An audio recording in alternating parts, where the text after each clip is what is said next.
Good morning. At least I hope it's a good morning for you, or good afternoon, wherever you are.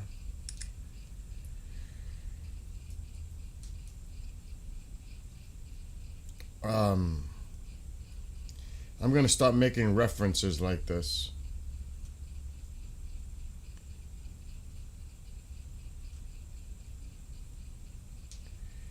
If this makes even any sense.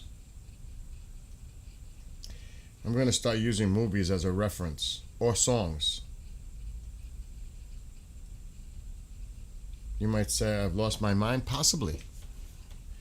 Who wouldn't lose their mind after all this incredible nonsense that's been going on for so long?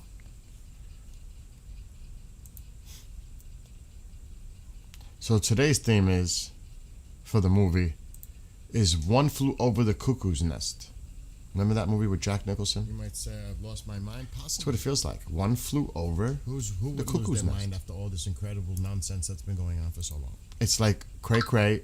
Every other day it seems cray-cray. What's up, Jonathan so and Marianne?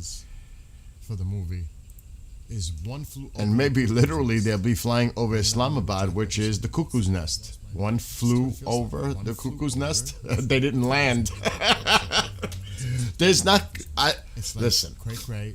Every other day it seems. I'm just coming up with every day until this ends. I'm gonna come up with some reference that's in my mind as I'm getting ready to go live. Like how insane all of this is. One flew over the cuckoo's nest. They didn't land. Oh, it's echoing. That means I'm live on YouTube. There's not. Yep, there it is. Thank you for letting me know, Jonathan. It was YouTube was on. It should be gone now. Thank you for the heads up. They do that to Tusi and Steve. Tusi, you're echoing. What? Oh, it's gone now, Chris. There's a delay. It's gone. It's definitely gone. I don't even have to check. It was YouTube. You know, I got 4 monitors thinking of a 5th. I figured it's gone. But there is hardly. It is nuts, right? Happy Saturday.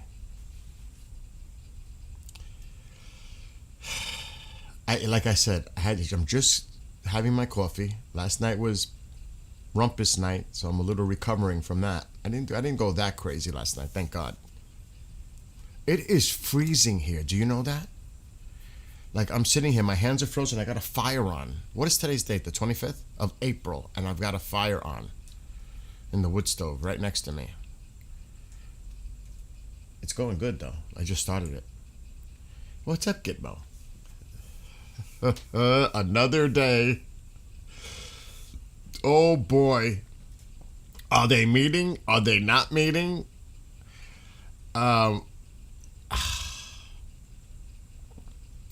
I don't know what to tell all of you. I don't know what's going to happen tomorrow when the deadline, allegedly, who knows, ceasefire is supposed to be. Will it be extended again? It's cold there in California too. Let me just... what's up? Birdman! Oh, what's going on with the weather lately? Oh, why are we going to talk about the weather? Then again, there's really nothing to talk about with Iran right now. To be honest, Telegram is quiet. X is quiet. It's like nobody knows what is going on. It's so quiet. Now, Islamabad is 9 hours ahead of me. So say 10. Oh my God, why am I going to try? It's like 7 o'clock, 7:16 p.m. in Islamabad. No word of no meetings, nothing on a Saturday. I thought they were supposed to meet on Friday. And I thought they were going to then meet on Saturday. What, are they going to meet again now tomorrow? And then what happens at the deadline? What time is the deadline? Is it Eastern? Is it local? What the hell is going on? Somebody, please. It's a rainy weekend here too. It's cold. Excuse me. Well, let me just show you. The typical tankers, the drone is out there. There's a tanker over the Gulf of Oman entering the Strait. It's real. It's, again, don't read too much into this stuff. Alright, that's not going to be the right place to go. Let's go this way. See, there's a tanker down here. It could be Poseidon, but it looks like a tanker. Yeah, it's a Pegasus. And then you got the drone out here. The Overlord is checking things out. I don't know where it's been all night or just went out. What the story is on this. Yeah, it's been going around. Typical stuff. Another Pegasus. I mean, actually, it's a lot more quieter right now than it has been. That's UK. So nothing really that stands out to me. That looks like another tanker.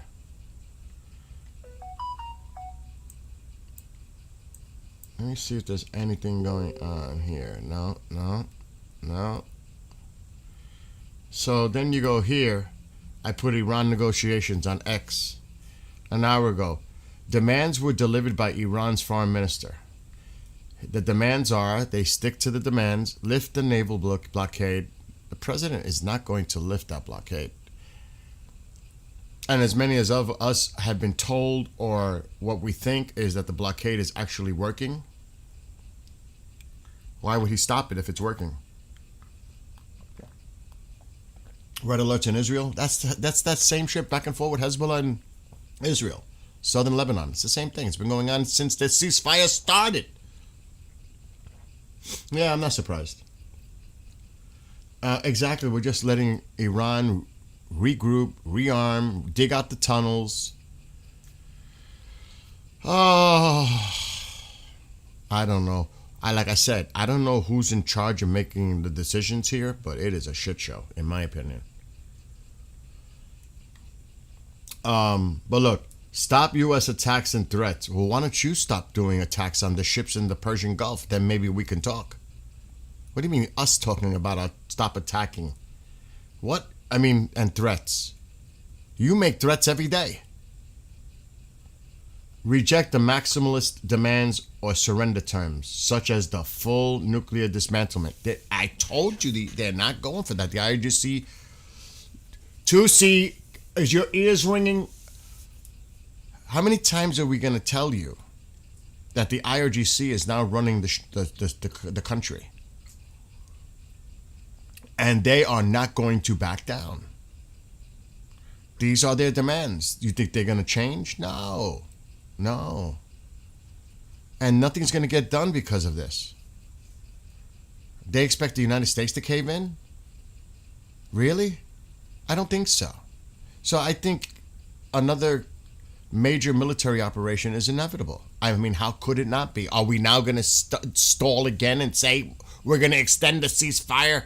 We received Iran's message. We think that this is something that we can negotiate with, so we're going to extend the ceasefire for another week or 5 days or 3 days so we can meet with them in person. I mean, give me a break already. Please stop it. And again, well, now we're waiting for the Boxer. We got 3 carriers there. We got all these assets. And now we're going to wait for the Boxer to get there? I mean, I understand. We all said it at the beginning. Remember at the very beginning, before anything even happened, a lot of us were frustrated when it was going to actually start. And we were wondering, are they ever going to actually have any kind of a strike against Iran? Remember that?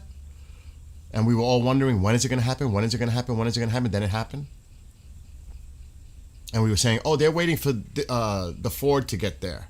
They're waiting for this to get there. How many times are we going to use this as an excuse that they're waiting for other things to get there? Like they don't have enough there already. Do you know what I mean? I mean, I don't want to hear that excuse anymore. Because it's just excuses. To me, it's just straight up excuses. And like one of our Republican senators, who's head of the Arms Senate Committee, I forgot the exact, he said, what is he waiting for? Talks are done. Attack now. He said it. And there are some Republicans that are starting to come forward and say, we need to do something now. We have to finish the job. There are Republicans that are coming forward. And Wicker is on the top of the chain. He's the head of that committee. I don't know. But anyway, getting back to this. Arachi said, use Pakistan as the messenger. How? Did we not say this was going to happen?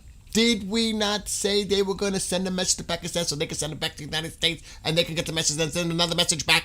I mean, this is so fucking nonsense. I can't even take it anymore. And again, if I was the United States, we are not going to play this messenger game. That's it. Been there, done it too many times. Either you meet with us and you face us head-to-head, direct talks, or we're not talking at all. We're not playing your game anymore. We're not going to be playing passing notes or emails or whatever. Either you meet with us directly now or not at all. That's it. No more games. Do you know what I mean? How are they the ones to dictate the terms of any negotiations? It's like we're begging and they're setting the criteria of how this goes forward, where the meetings are, how they're done, messenger boys between, why isn't the United States showing a position of power and strength and saying, no. We've had enough of that. Either you cowards face us in a room directly or we're not meeting with you anymore. This messenger boy shit is over. And they have the nerve. They have the nerve to say, oh, we're going to consult with our neighboring countries about the state of what's going on. The neighboring countries? Ooh, Russia? Oman? What about your other neighboring countries that you attacked and hit their, even civilian, but hit their infrastructure? You didn't just go after the bases. You hit their infrastructure. Oh, what about those neighbors? Are you consulting with them? The hypocrisy's sick. They have the nerve to say that they were going to consult with their neighbors. They actually used that wording in one of these posts. I'm like, what about the other neighbors? The ones you attacked? Are you consulting with them?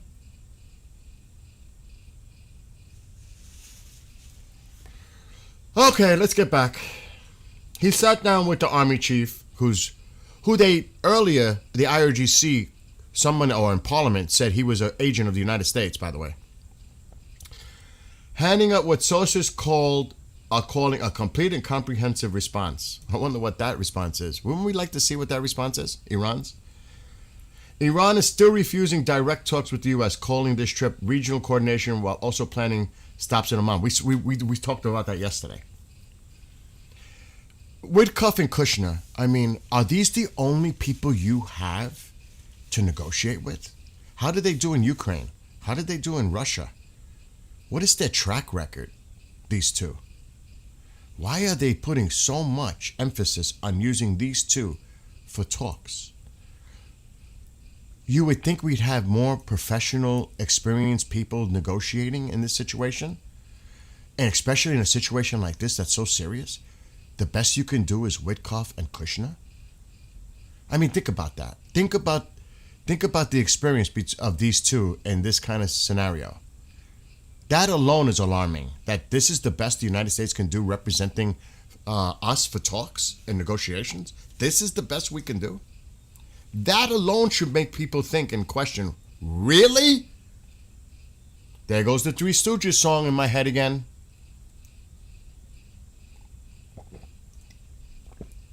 Yeah, the ceasefires.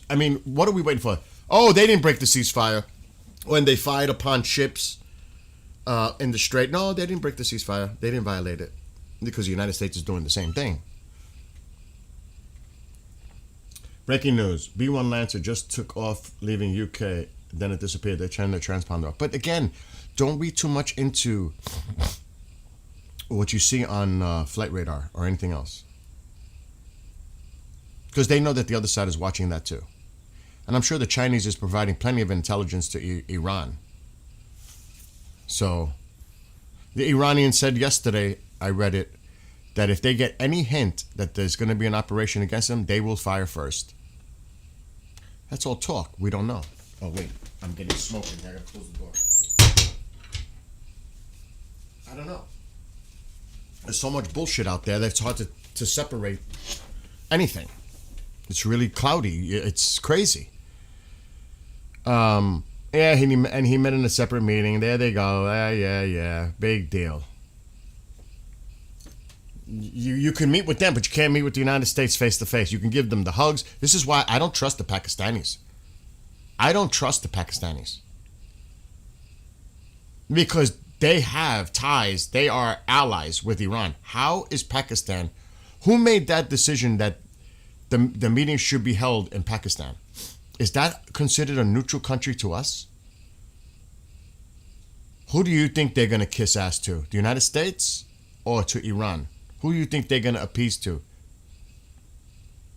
And, you know, I think they know how to play things. Oh, he likes us.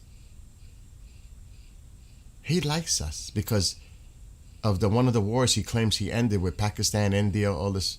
He must like us. Maybe we can use that. Do you know what I mean? It's crazy.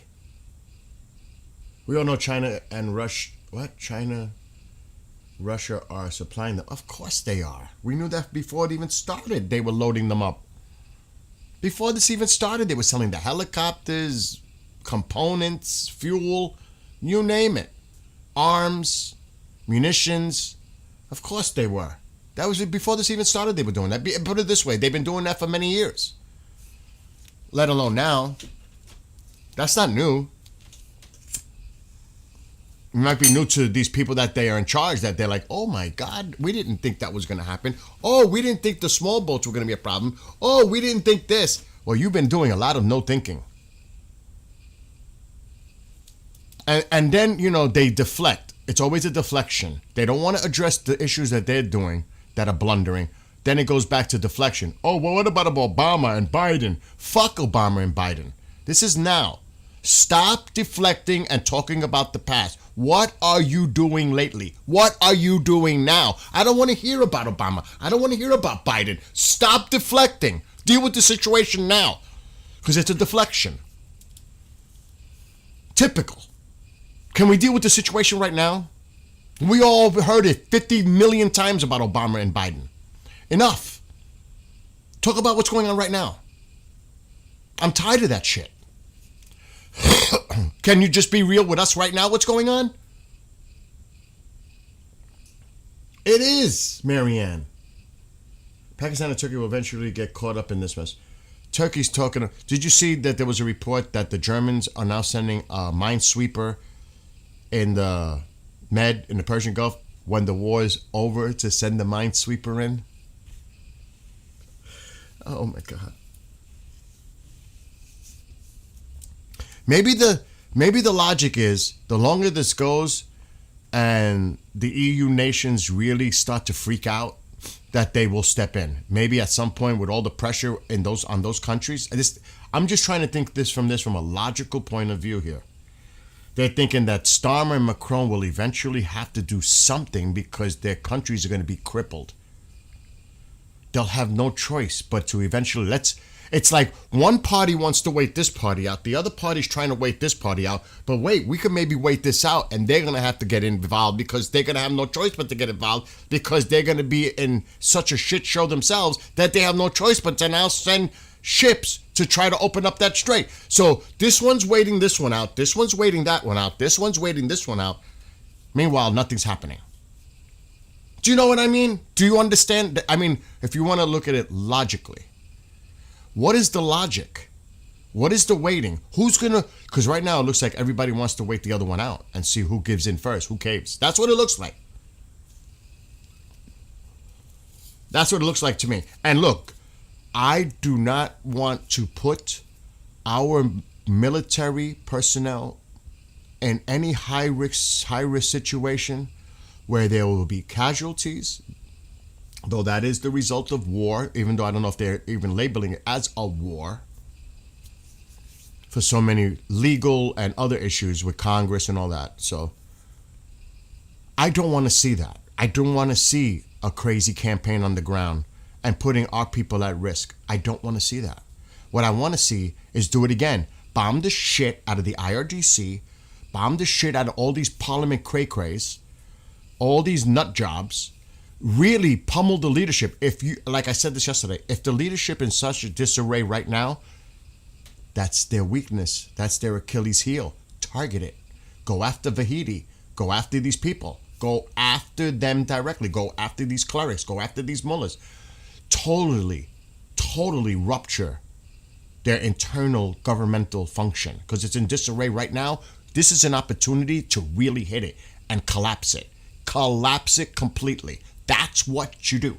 And hit the IRGC so fucking hard, they won't even know how to turn which way. And definitely please go after these fast-moving boats. We should have them been done from day one, not just the 159 big naval vessels. You should have went after it all. But we didn't think they were a threat. 12 days ago now, they said that in a post. We didn't think those were a threat. And then yesterday, we're going to shoot to kill all of those fast-moving boats. Oh, I thought they weren't a problem 12 days ago. We didn't consider them a threat. I mean, think of the bullshit. Think of how bad whoever is in charge, whoever is making decisions, I don't know. But it is a big master blunder. Think about it. Strategically. That's right. I mean, guys, I'm not trying to bash. I'm not. I'm just looking at this practically like who did they get off the street to figure out these war plans? And I do not blame at all, absolutely not at all, not 1%, not even any percent, the military. Because the military is standing by and they're in preparation for any scenario. All options are on the table. Here are the options. What do you want us to do? Give us the order. They're getting orders. Who's giving those orders? Who is the one that decides, well, the next thing we should do to tell our military is, let's do this. Mr. President, maybe we should do this next. Whoever those people are, between the president, in between to the military CENTCOM, the Admiral Cooper, there, whoever is in between there, that's my concern. Because they're the ones that are advising the president. They're the ones that are telling him the options. And you know that it's a very close circle. So who is the one that really has the influence in the president's ear? Who do you think it is? Because that's the person. That is the person that's responsible for this blundering, crazy cray. That's the person that I've been saying. I want to know who that person is. Oh, hell no. You think the way I talk, be president, I wouldn't even get 2 votes. Because both sides would not like me.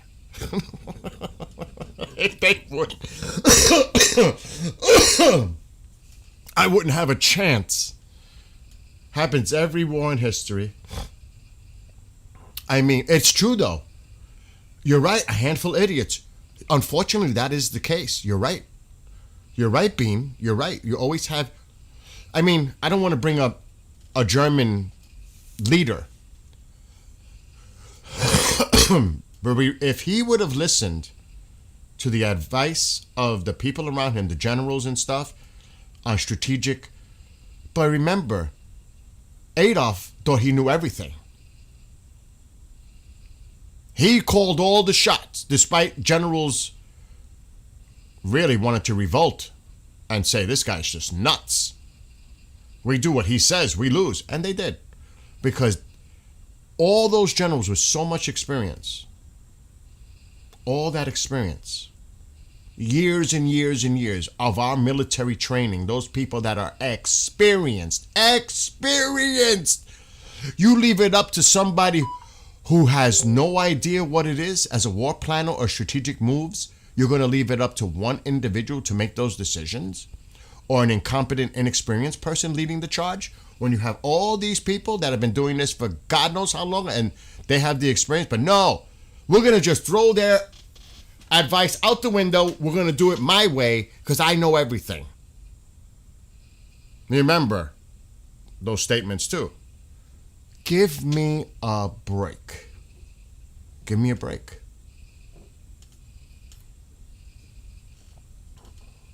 But again, look, it's not Bibi. Everybody wants to blame Israel. Everybody wants to blame Israel, and I get it.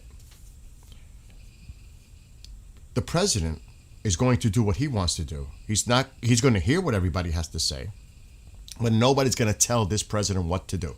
Whatever decision he makes, he's going to make it on his own. He's not going to be pressured by anyone, maybe Putin, but other than Putin, maybe Xi. But I don't see that. I really don't. He's going to do what he thinks he wants to do, and that's the best decision. Don't get me wrong. Bibi has influence and maybe provided certain intel and stuff, and that could have been part of the convincing, but ultimately he's going to make the decision. He's not that. That's not his character. He's not going to be told what to do. He's going to make the decision himself. That's his character. So I'm not going to blame Bibi. I'll say there was definitely an Israeli influence, but the ultimate decision is his. And how many times has he said, Bibi, back off, stop? Who's in control? Who do you think is in control, Bibi or President Trump? The president, absolutely. If he wants Bibi to do something, Bibi's going to put his tail between his legs and follow the leader. That should tell you.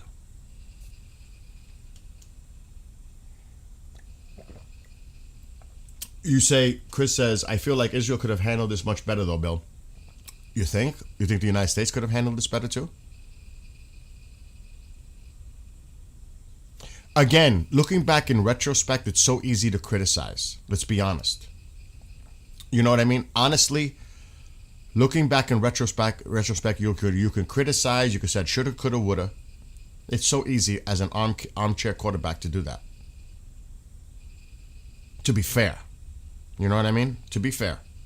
It's so easy. Let me see.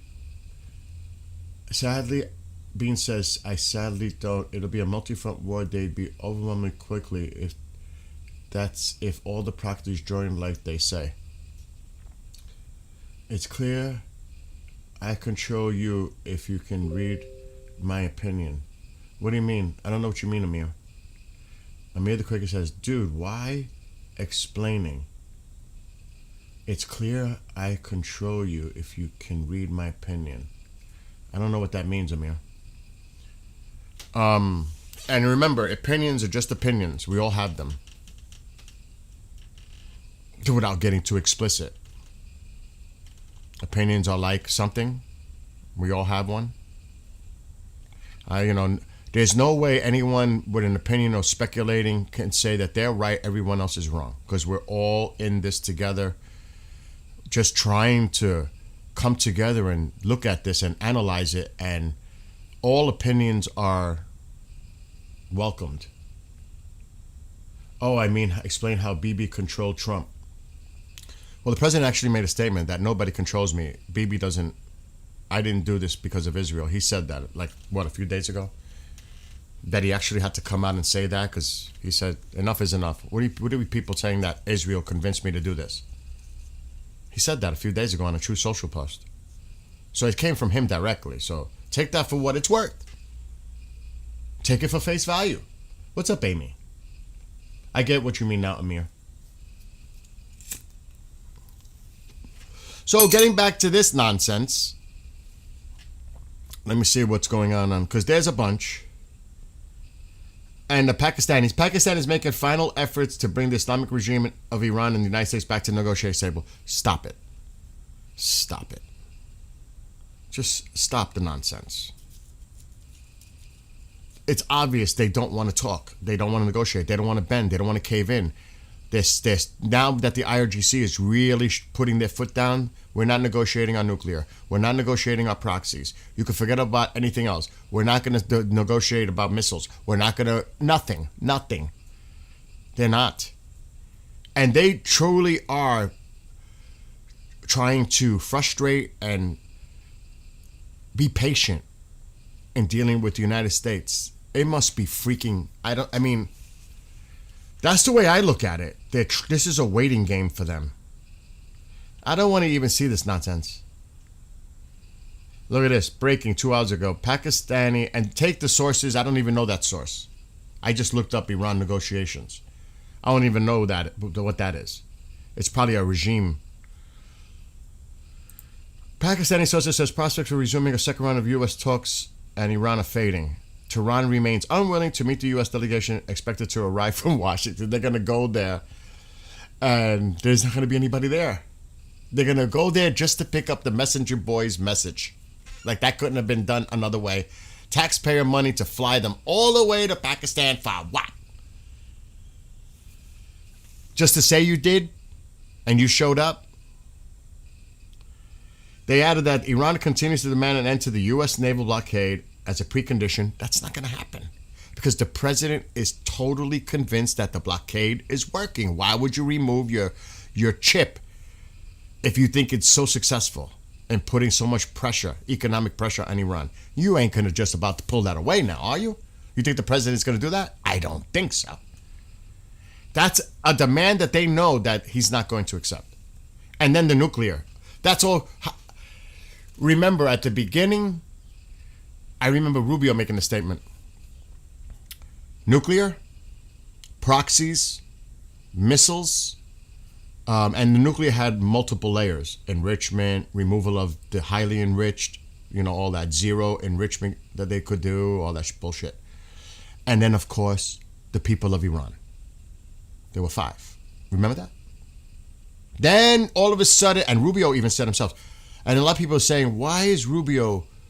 Rubio's not stupid.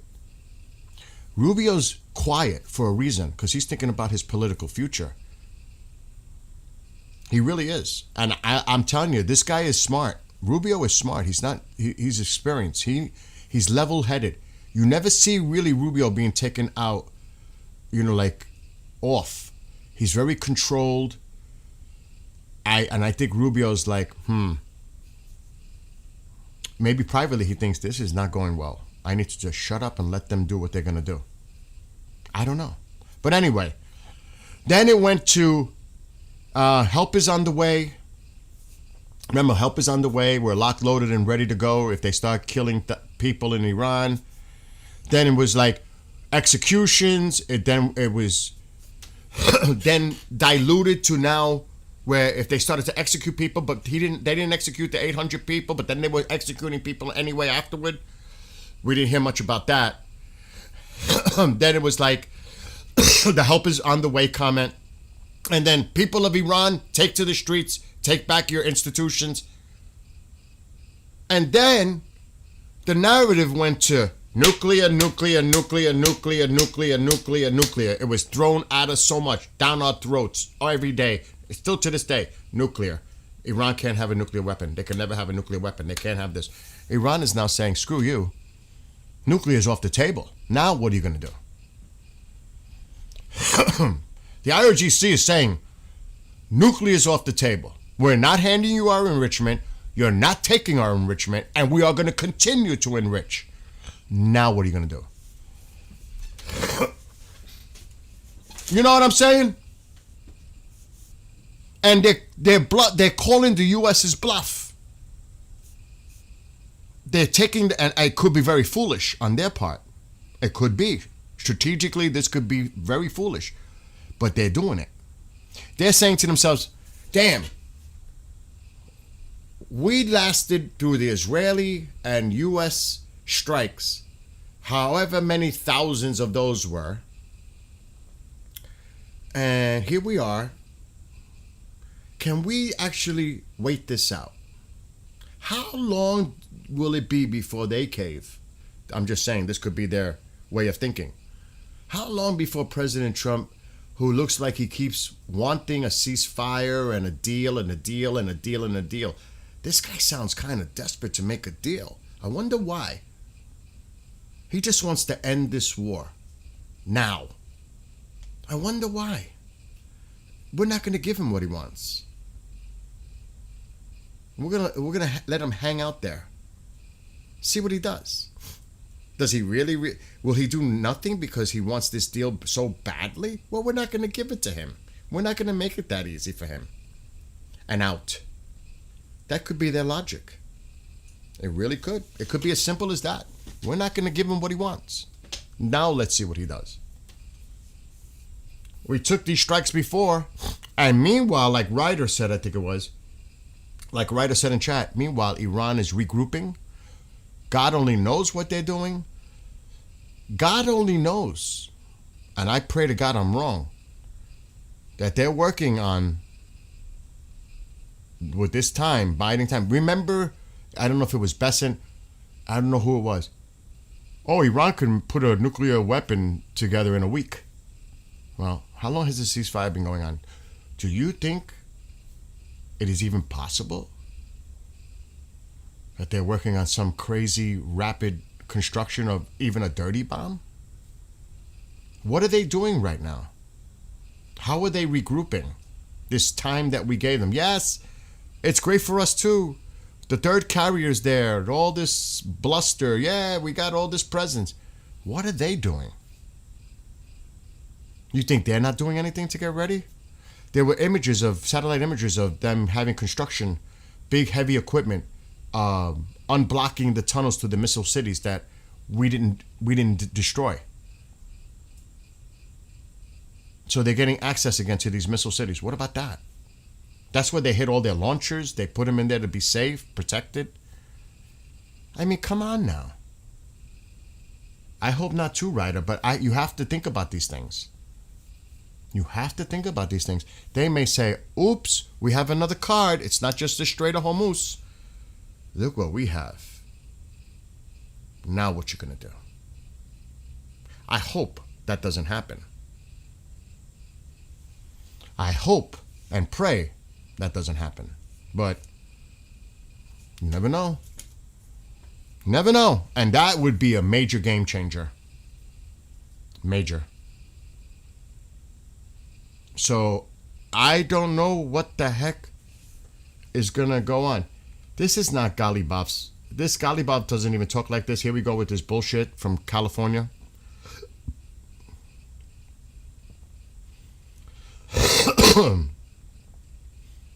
Like, look, they handed that note. Again, he delivered Iran's term for peace talks, lifting the U.S. blockade, no maximalist demands, and no more threats against Iran. Good luck. Just like it says, good luck. And the nuclear files off the table, as what I've been reading. Of course, Arachi affirmed Iran's confidence in Pakistan's role as mediator. They're allies, they're buddies, they're friends. Of course they do. Of course they're going to suck up to Pakistan. That's not surprising. Oh, I don't even want to... You know, some Americans that are so anti-American makes me so crazy. That's old. That's March. But look at the past comments of some of these people. I can't stomach it. Oh, here we go. This is the one. Let's go to him directly. So this is the... He's the U.S. Senator, but he's head of the Arms Committee. This was yesterday. The time is over for negotiations with Iran's regime. The radical successors of Khomeini, thank God somebody sees this clearly. Thank God somebody sees really what this is. The radical successors of Khomeini can never be trusted to keep any promises or agreement. Our commander-in-chief should direct his skilled military leaders to finish destroying Iran's conventional military capabilities and, what would be the word I would use? Nuclear, I bet. And eliminate any last remnants of their nuclear program. This is the only way to ensure lasting stability in the region. I would add Iranian leadership, not just eliminating any last remnants of their nuclear program or their conventional military capabilities. I want to go after the IRGC, but you have to go after those mullahs, clerics, all those people in the judiciary, everyone. You have to weaken they're in disarray now. You must go after that leadership. You have to target those people, Vahidi, etc. Those are the people you got to go after, because those are the ones that are representing Iran right now, the IRGC. Go after them. Go after these radical, insane mullahs and clerics. Erase them. No? No one agrees? That's what I would do. In my personal opinion, that's what I'm doing. I think the Israelis had that plan too. Yeah, we know about the surge. We know about this. The back and forth. Israel, well, that's not really old. That's yesterday. Israel awaits Trump's green light to resume fighting. Who wrote this? Exactly. Look, the sides remain too far apart in negotiation, and Iran seems convinced that dragging this out works in their favor. That's what I said. They do believe that. I believe what this person is writing. They truly believe by waiting this out, it's their benefit. For so many reasons.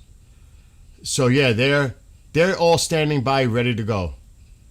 A genuine ceasefire now appears increasingly unlikely. The most probable path right now is rapid escalation. What do you think? I agree. What do you guys think? I definitely see it coming. Unless we hear tomorrow another ceasefire extension.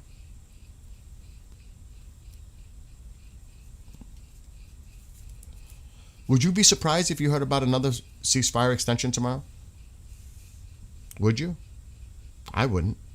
Because right now, it's already nighttime, pretty much, in Iran. What happened to after the markets close? Now it's Saturday night. What happened? Nothing? Nothing? Nothing. That's what happened. Nothing. 1 hour ago. Again, this is all because I searched this. The Iranian side refused to sit down with the American side before lifting the UN sanctions. Are they nuts? Are they nuts? Are they nuts that we're going to lift the sanctions? We've been enforcing more sanctions on them. And they want to lift sanctions? And Iran is adamant on this position. Well, guess what? You can be as adamant as you want. It's not going to happen. It's not going to happen. We're not going to give them any sanction relief whatsoever.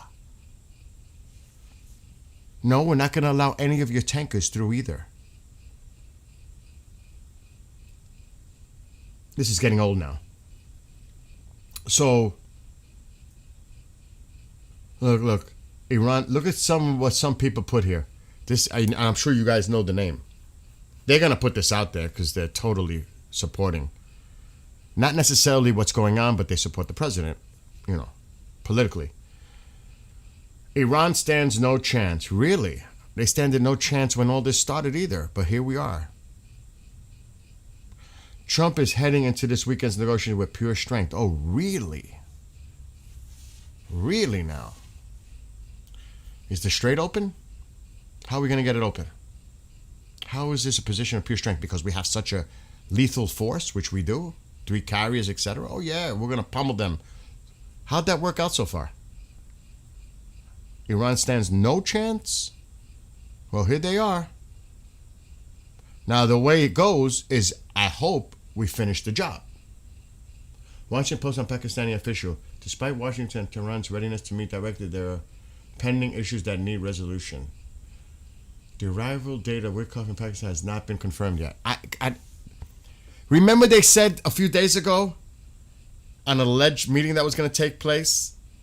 They even said that Witkoff, J.D. Vance, and all that were ready. They were flying. They were already gone. They were leaving. They were already on their way to Pakistan. Did it ever happen?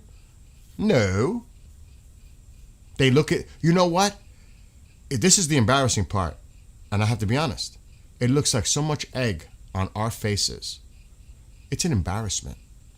When you say one thing, and then the Iranians are playing you and really mocking you, and you're left with egg on your face because you think you're going there for a meeting. I don't know who the hell they think they're talking to, but they're being played and embarrassed on the world stage with egg on their face because now nobody's there to meet. And people are laughing. It's an embarrassment. Truly, it's an embarrassment. Yeah, they're in their bunkers. You're right. They're probably in those missile cities. And some of them were buried. That's, who knows what their air ventilation system and everything else, how that worked out. But a lot of them are bunkered down, yes. Yes, you're right. So, nonsense. Nonsense. The only way this ends is you finish the job. If we walk away from this now, it would be the most embarrassing. I can't even think. Vietnam? Because this is a conflict. You can't use the embassy. That's different. This could be the most embarrassing situation for the United States since Vietnam. I have to be honest. Forget about Afghanistan. Forget about this. This would be one of the most embarrassing conflicts since Vietnam. To me. This is so embarrassing. This is... Oh, God.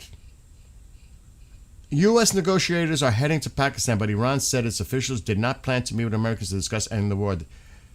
Tehran said its concern would be conveyed to a mediator. Again, this Reuters. Again, passing notes. If I am the president, I'm calling the Pakistani mediator. Listen. Been there, done that. Enough games. Because he said, we're not playing the games. He did say that. We're not going to play any games. I would get on that phone and say, look, tell them we're not taking notes anymore. The only way we're going to negotiate this now is in person directly. And if they don't like it, then that's it. That's it. No, Jonathan, the bunker busters are only effective in certain situations. When those mountains are made of granite, or granite, however you want to pronounce it, they can't penetrate it. They've tried. They've tried to hit them numerous times. It's not penetrating. Because the Iranians have been planning this for decades. They definitely went deep enough. This is not the nuclear sites. They prepared for this scenario. They went under these mountains that it's very, very, very, very difficult to get those bunker busters through. They're not stupid. Don't think that the Iranians are stupid. They've been planning this for decades. So no, the bunker busters are not necessarily effective. What they were doing, they knew that the bunker busters weren't that effective in those situations, so they buried their entry points and tried to cover them up to trap them inside or not get access to them. Well, I don't know how much bigger you want to get. Jonathan, I don't know how much bigger you want to get. So we're getting into older stuff here. It is, and again, it's nighttime there in Islamabad. I got to go Iran International. What are we going to do? Now we're going to wait till tomorrow? Sunday? Meetings, we're going to hear that? Meetings are scheduled for tomorrow, Sunday in Islamabad? Doesn't look like there's any meetings tonight. It's Saturday night right now, because right now it's 8 p.m. It's 8 p.m. in Islamabad on a Saturday night. Are they talking? No? Yes? Yeah, this is curious.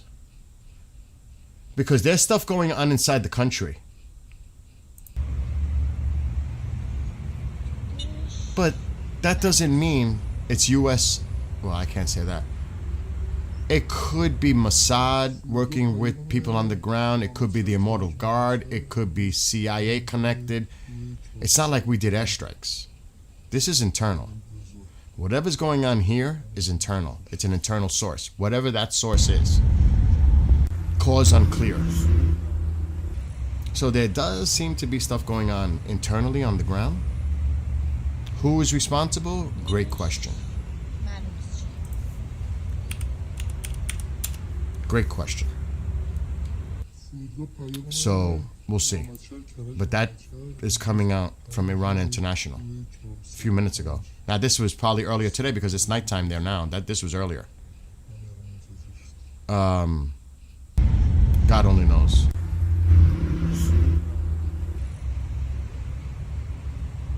I'm just saying. I'm keeping an eye on Facebook too.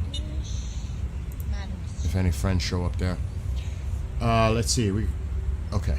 So that's the latest from Iran International. How many minutes ago? 25 minutes ago. So something's... And this has been going on for the last few weeks too, since the ceasefire. You see car explosions, mysterious other explosions throughout the country. Who's responsible? Oh shit, he left. 45 minutes ago, Iranian media reported that the foreign minister left Islamabad after meeting with Pakistani officials. He's now expected to travel next to Oman and Russia. Iranian officials had earlier said Arachi had no plans to meet U.S. officials in Pakistan. Now that could change. Oh, I don't want to see I don't want to see Macron's name or Starmer's name. I just will throw up. So this doesn't necessarily mean anything, because if he's in Russia tomorrow talking to the Russians, he may simply fly back to Islamabad to meet with the U.S., because I wonder if the U.S. is talking to Putin or Lavrov, knowing that he's heading to, and I wouldn't trust the Russians, but I'm just saying, try to use Russia as some type of a mediator, dealing with him, knowing that he's heading there, to try to persuade him, because the Russians would love to have that position that they're playing a role in this as a mediator. You know that. And maybe tomorrow he would leave Russia and then travel back to Islamabad. White House hasn't told Pakistan date the U.S. delegation will arrive. Oh, Jesus Christ. So that means, Jonathan, if that is true, let's just assume what you just put in there is true. What that tells me, the chances of the ceasefire are going to be extended. That's what that sounds like. That sounds more like a delay tactic to buy time, to say, we're still working out details of our meeting, so we're going to extend the ceasefire for another week or 5 days or 3 days. The White House is throwing that bone out there, I think, to buy them time, because we always hear that I'm extending the ceasefire for 3 to 5 days. After that, if there's no deal, bombs away. They're trying to find their own out, because I think they know the Iranians don't want to negotiate. But they're going to, of course, it's all about public opinion and twisting and swaying it for public opinion. So you're going to try to spin this, knowing that you've just been embarrassed by the Iranians because you thought you were going to fly there. And he even said it yesterday. They offered us a deal. Who offered you a deal? Iran offered you a deal? Who in Iran offered you a deal? Can we see what they offered to you? Can we? Let's see. What did they offer you? What's the deal they offered you? Because if you look at Iran, they don't want to talk. How could they have offered you a deal if they just passed the message to the Pakistanis now? So who are you talking to? The guy who's now under a rock and held in a prison cell, maybe, under house arrest, Galibaf? Who do you think you're working with? Who are you talking to that you say that they offered us a deal yesterday? But meanwhile, they just passed a note. So was that note passed to them with their preconditions of... It's not even about a negotiation. They're setting conditions in order to negotiate. You must meet our demands in order to even negotiate. So shit don't make sense. Do you understand what I'm saying? Pakistani sources, Iran's foreign minister confirmed in Islamabad that he will return tomorrow. See, now that is interesting. That's what I was saying. He's going to go and then come back. Now that's interesting, if true. No, but that's interesting. 4 reactions you raised. I didn't do it. Now, see, I had a feeling that might happen. I was just talking about that. He'll go to Russia, get talks, consultation, then return back to Islamabad. Then you just put Pakistani sources said he's going back to Islamabad tomorrow. So that's interesting. That's crazy. I was just saying that. What's up, Sean? Did you see Reza Pahlavi in your statement? Yes, I did yesterday. He put the Europeans in their place, boy. And I'm glad that he did. I'm so glad that he did. Especially when they tried to catch him. And then he brought up Germany from the past. That was a good response. And he didn't hesitate. Came right back. They are weak. The EU has been very weak. Don't get me started again with Starmer and Macron and the rest of those cronies. And the president is right on that. He's absolutely correct on that. You know, definitely we have to... There's so much that is connected to this. And I don't want to get into other topics, but anything else that we do in the future, NATO, any of you countries have nothing to say. Because you weren't here for us now. I don't want to hear a word about anything moving forward from any of you. For real. Amir, I think I may have missed a comment. A lot of non-Iranians watched that response. The short speech from to Europe should open some eyes, but both that and the color assault, disgrace for Germany. That was disgusting. But that was a... Did you see what Cuckoos said? The person that threw the tomato sauce or juice or whatever on him was the son of an IRGC official. No wonder he did it. And look at these fuckers that go to these countries of freedom. They think how many of their children are in foreign countries living the life of freedom and democracy. And Tusi's right. Round all these fuckers up and send them back to Iran. You're not going to enjoy the freedoms that we have. You love Iran so much, go back.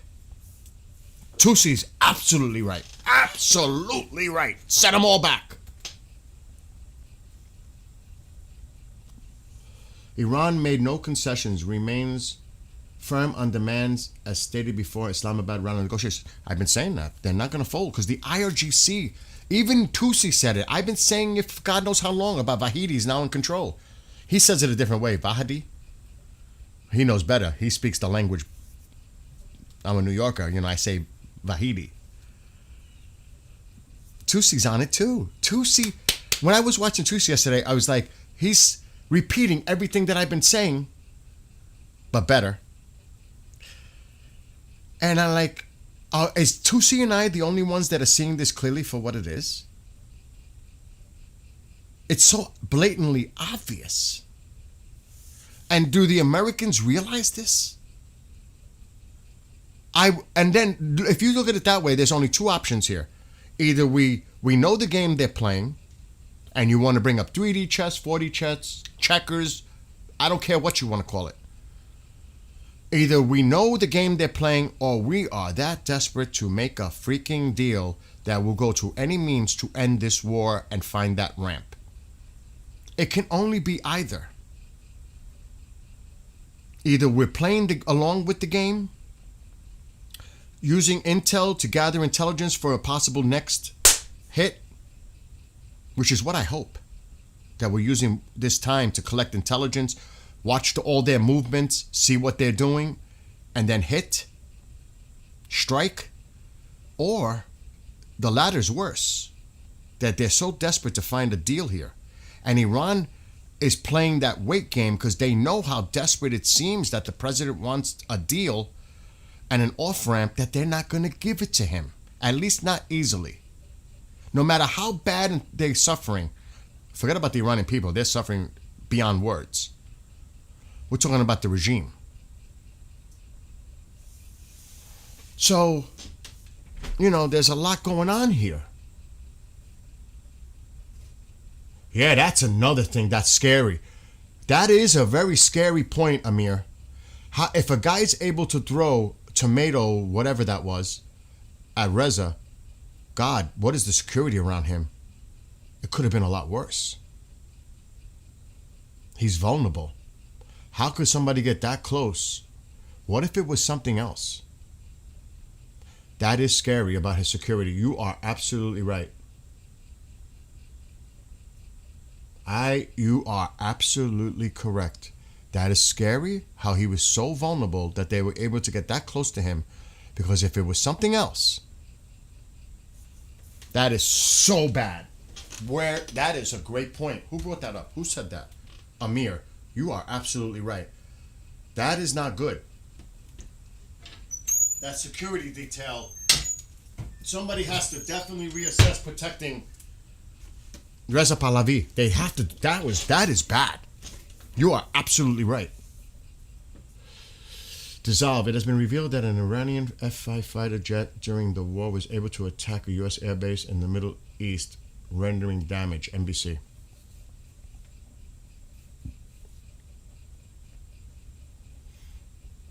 Well, like I said, just look at this picture. Oh shit, it looks like the Triton is heading back to Tel Aviv. Yeah, it looks like Overlord is heading back. Yep. Overlord is heading back, I think.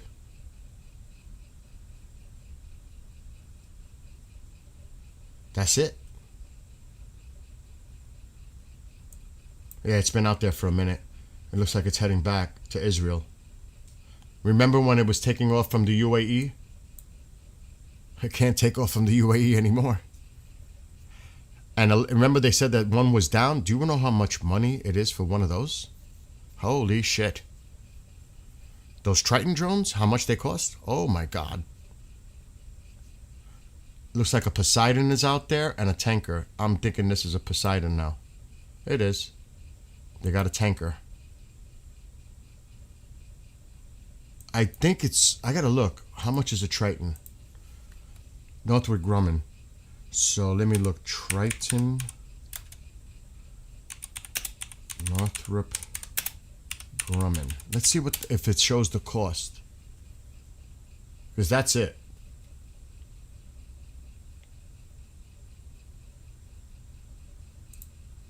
I don't know if it'll show the price tag on it.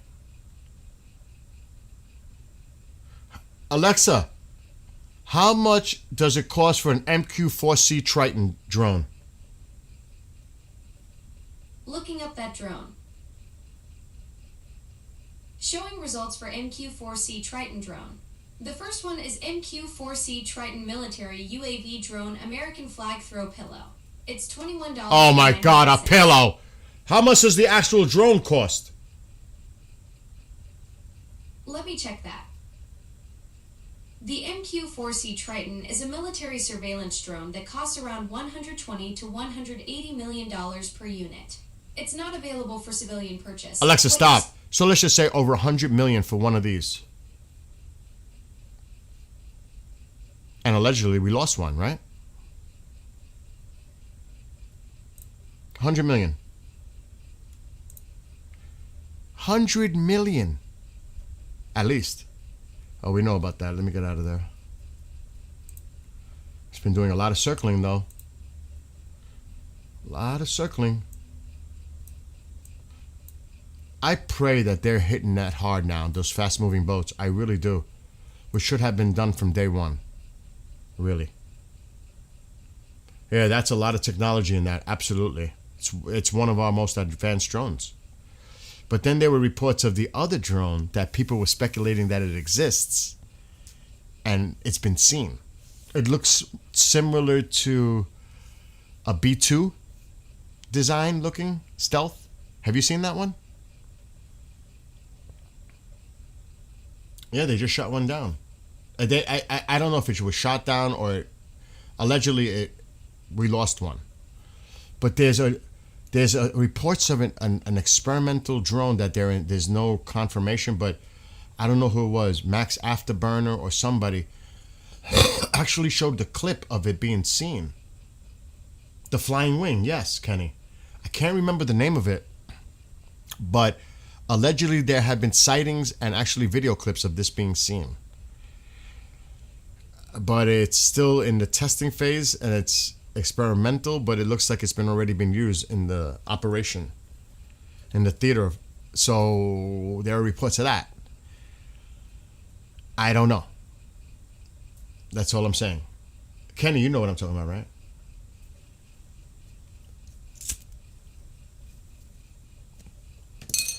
Anyway, let me look at Telegram.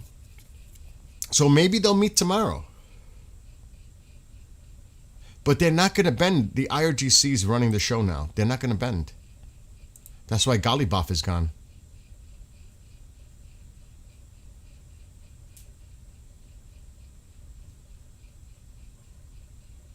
I'm looking at the last posts. Oh my God, look what they wrote. And this is couple hours ago. This is the other side, the other media, the side for the regime. Prospects for a resumption of talks with the U.S.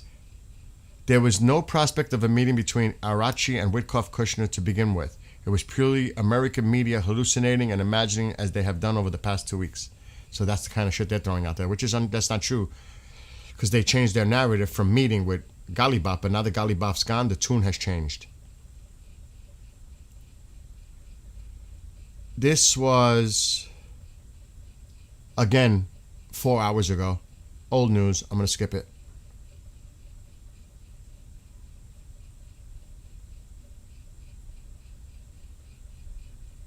Holy shit. This is new. In a report, CBS News confirms that American military bases in the Middle East suffered more extensive damage from Iranian attacks than publicly known. The bases are said to be mostly destroyed, and their repair would likely cost in the billions of dollars. Notably, U.S. bases even came under attack by Iran's F-5, somebody brought this up, F-5 fighter jets, despite Trump's claims that the Iranian Air Force had been completely obliterated. This marks the third confirmed usage of the Iranian Air Force against U.S. bases during the war.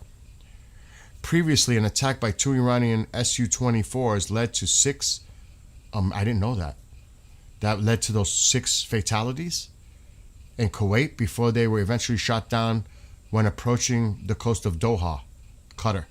I did not know that there was Su-24s that did that. I didn't know that just till now. I just learned that. And less than an hour ago, new Jared Kushner and Special Envoy Steve Witkoff had departed for Islamabad, Pakistan. Oh, wait. Wait a minute. Really? What's that? That's not... Oh, well, what is that? That's got to be a C-17. Yeah, that's a C-17. Oh, let's look at this a little closer. I don't believe anything anyway. You would have thought they would have... What do you think? DC? If they left already, they're not going to be here. They're on the move already. Maybe the transponder's off. Not going to be any small plane like that. I don't know if it's true, though. And their transponder could definitely be off.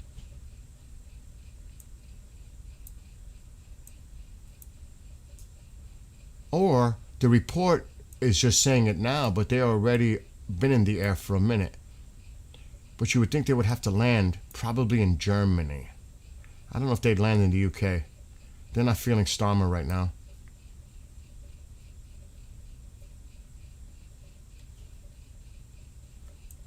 Those look like bombers. I mean, refuelers here. Yeah, those are Stratotankers. I don't know what to make of that. Anyway, I'll keep an eye on that. Who knows if it's even true?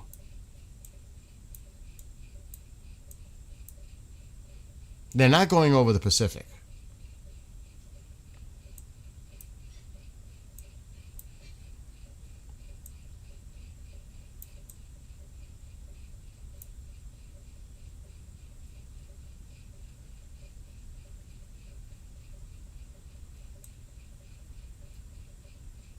I don't know. I'm going to wait off on this. Can't believe everything I see either. All right, getting back. And that's coming from the other side.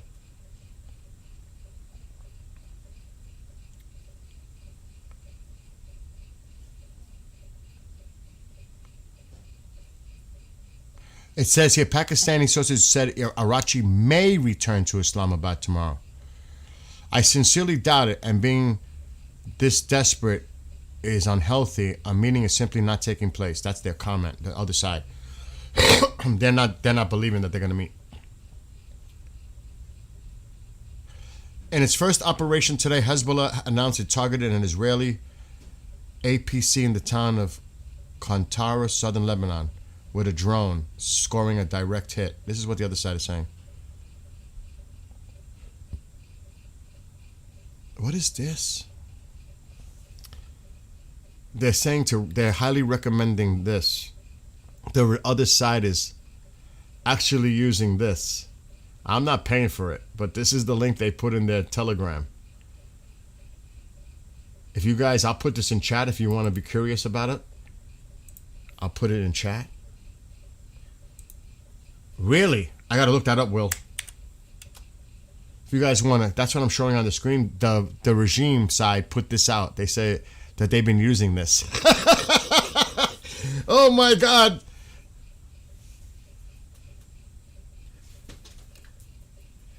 What's inside? Start free trial. I'm not paying for it. You can forget about that. Newsfeed. Yeah, they're gonna want you to pay. Yeah. I'm not paying for it. It's not happening. Satellite data. This looks interesting. I'm just curious to see what they want.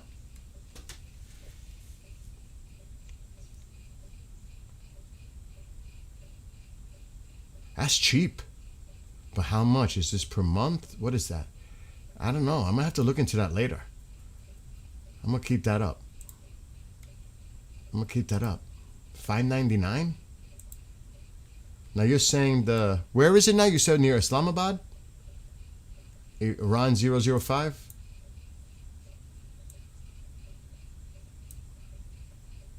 Well, let's look it up. It's not like I've already looked it up. Look.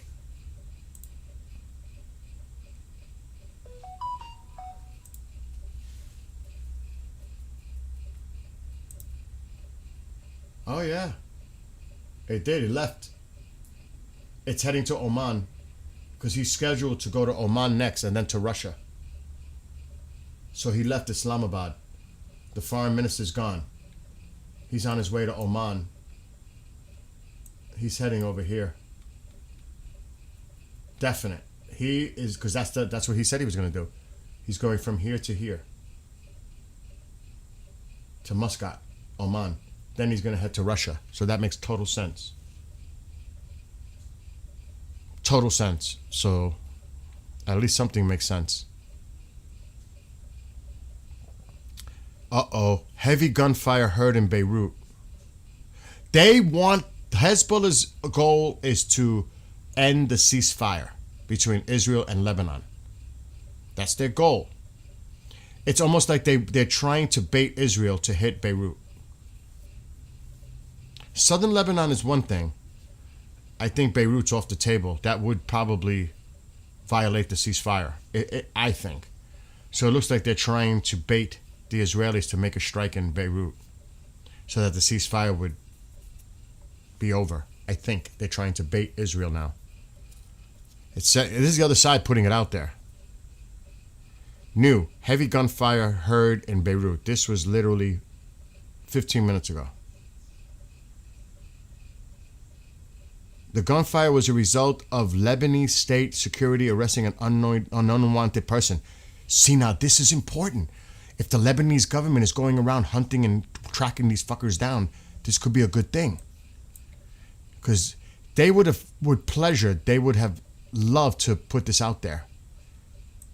But look.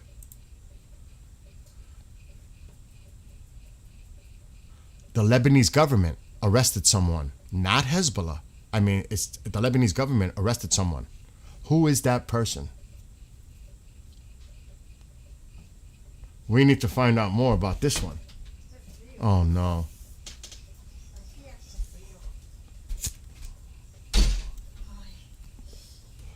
So obviously this was earlier today, but it looks like the Lebanese government is going around trying to round up individuals, and I'm wondering if they're working with their own intelligence or they're working with the Mossad or intel coming from Israel to start rounding up these individuals.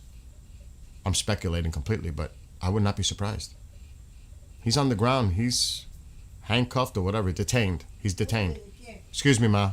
It would take me an hour to explain to you. No, for real. You have to know what's going on. You just can't walk into here and think that I could tell you what's going on. You know what I mean? It's complicated. You got to be like the people in chat that have been following this for a long time. Yeah, but you're not going to... Don't worry about the Beirut camera, because Israel's not going to be baited into doing anything in Israel. They're not. I mean, in Beirut. Israel's not going to... They're going to... I think that... I said this. I think part of the arrangement was Israel can do what they're doing to clean up Hezbollah in southern Lebanon, while the Lebanese army, the government's army, is going to address these individuals to the north in Beirut. So Israel doesn't strike Beirut where it's heavily populated. They're going to focus on that themselves, working in tandem with the Israelis. I cannot confirm that, but if I had to guess, I think that's what's going on. It makes sense. To me, it makes sense. I don't know if that's the case. I'm speculating 100%, but could be. Oh, wow, look at this. Oh, God. Some roads in Beirut are being barricaded by locals in response to the raid. So the locals might be in on it too. They want them out. They want Hezbollah out, and they're working along. Holy shit. Oh, no. What are you doing, Mom? This is, can I eat this or no? That's tobacco. Why would you eat tobacco? Really, I'm asking you because... You want something to munch on? You looking for something to eat? I got plenty. Yeah. You want a piece of cake? Yeah. Here, where's Tycho? He's not here. Here. I'm throwing it on the couch. All right. Some roads in Beirut are being barricaded by locals in response to the raid.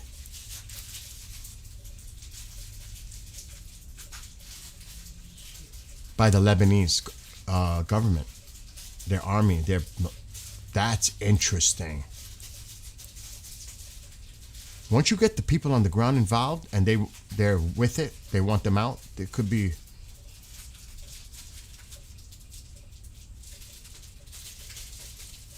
Oh, they put this out now. Update. The person that was arrested, this is the media on the other side. The person that was arrested, they said the name, in Beirut was someone who was scamming people with the price of generators. In other words, nothing important. So they're diminishing it. Despite expectations, this is just coming out from the other side, like literally 3 minutes ago. Despite expectations in the U.S. that the two sides would meet, Iran's foreign minister left Islamabad before the arrival of the American delegation. We saw that on the map. He's heading right here to Oman here. That's where he's heading next. Then most likely he's going to head north to Russia. Yeah. New Israeli airstrikes in southern Lebanon.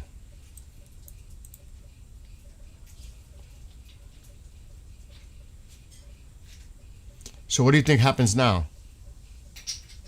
Hezbollah is going to start shooting rockets and drones into northern Israel or southern Lebanon and try to hit their military personnel there. So it's a back and forth with these two. And excuse me, Mom. Witkoff, now here's a new one. Witkoff and Kushner have yet to depart for Pakistan for talks. This just came out. It's contradiction.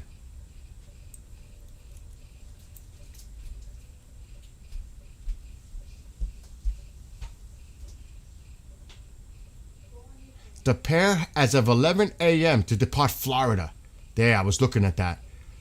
As of 11 a.m. local time, they have not yet left. So we have to focus on Florida. That's where they're supposed to leave from. Interesting. Interesting. We know where he's headed.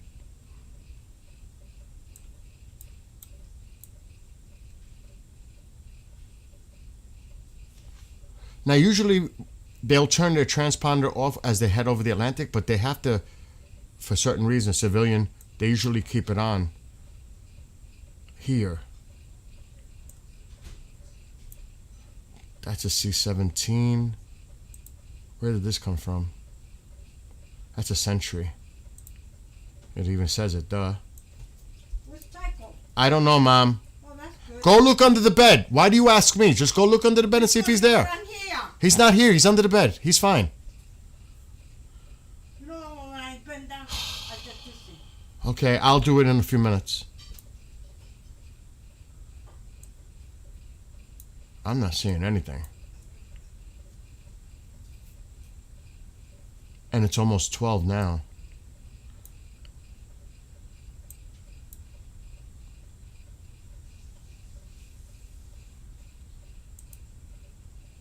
Oh, I hit the airport. That's not going to be. It's too small. That's too small. I'm going to keep an eye on this area.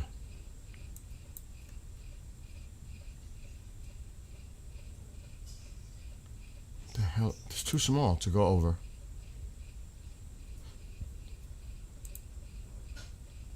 I'm still going to keep an eye, though. All right, back to Telegram.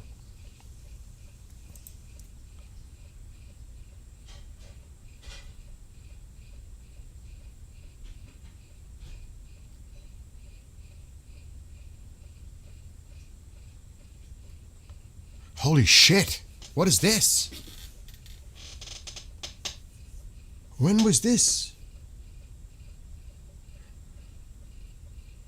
When did he post this? An hour ago. This is interesting. And this has to do with a lot in South America.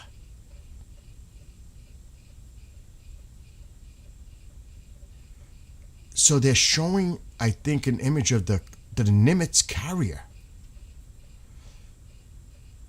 I'm going to just read this.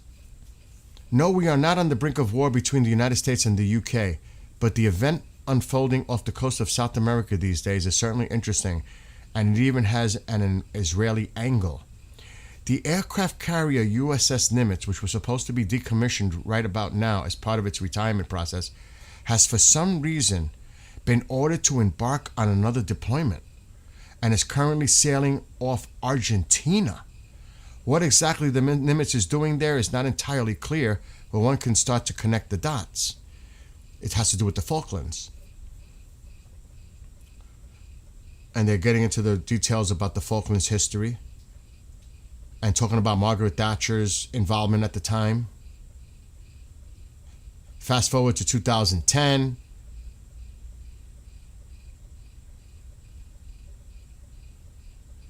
Meanwhile, in Argentina, as is well known, Javier Milei, arguably the closest ally of Donald Trump, perhaps second only to Benjamin Netanyahu, has come to power. In Britain, Prime Minister Keir Starmer from the left has been deeply frustrating Trump, what has been seen as a striking display of ingratitude and moral timidity, whatever you want to, particularly in refusing to assist the United States in its confrontation with Iran's Islamic regime. Then a global oil crisis develops in the Strait of Hormuz, and suddenly the Nimitz appears near the Falkland Islands, or in the Malvinas, as Milei calls them. From there, everyone in London, Buenos Aires, and across the world is free to interpret as they wish, or as Trump wants them to interpret it. What is that about? Is that true?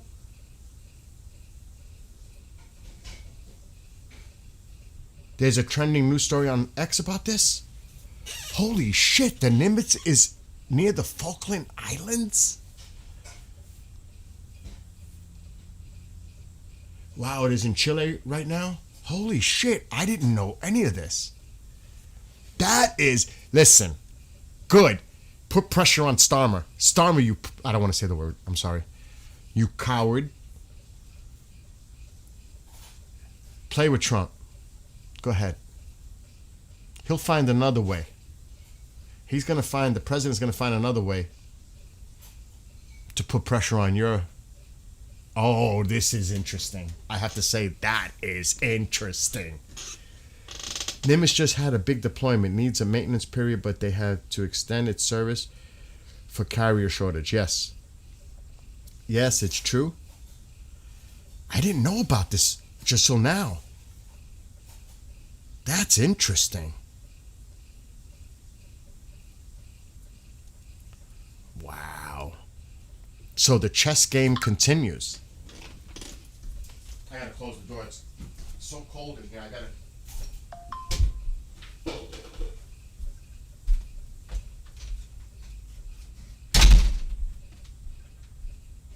get this heat in this room. It's freezing. Alexa, what's the temperature?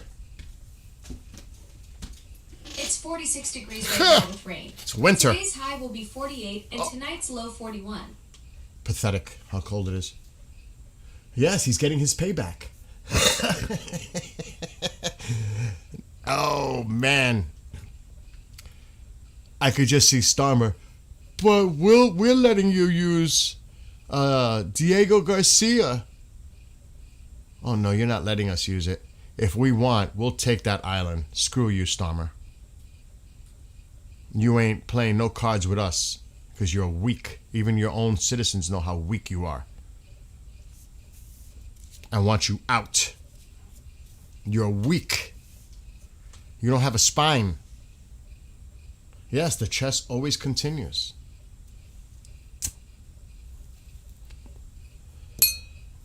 I actually like that. Bro, Yes. what happened with the fish oil? Tuesday, I told you. All right, so anyway, that's an interesting story. Read what I said a few messages ago.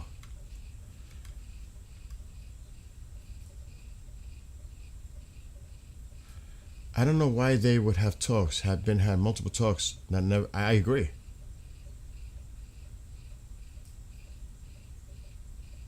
Listen, Farida, are you still there, Habibi? I've been involved with this support of the Iranian people since day one. I've written many songs, including with help from my friend Sepp, which I pray for him and his mom. Even I wrote songs in Persian in support of the Iranian people.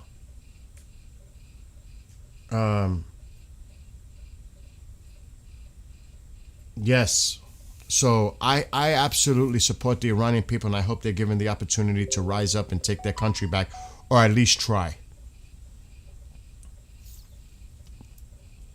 I pray that opportunity comes for the Iranian people.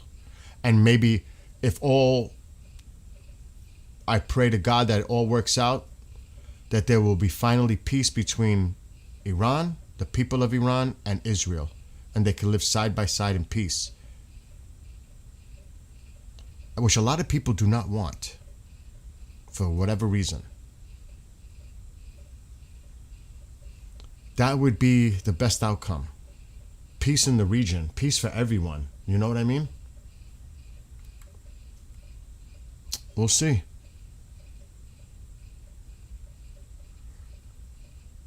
The other side is putting out images. Scenes from the area in southern Lebanon. See, the other side is really pushing this propaganda.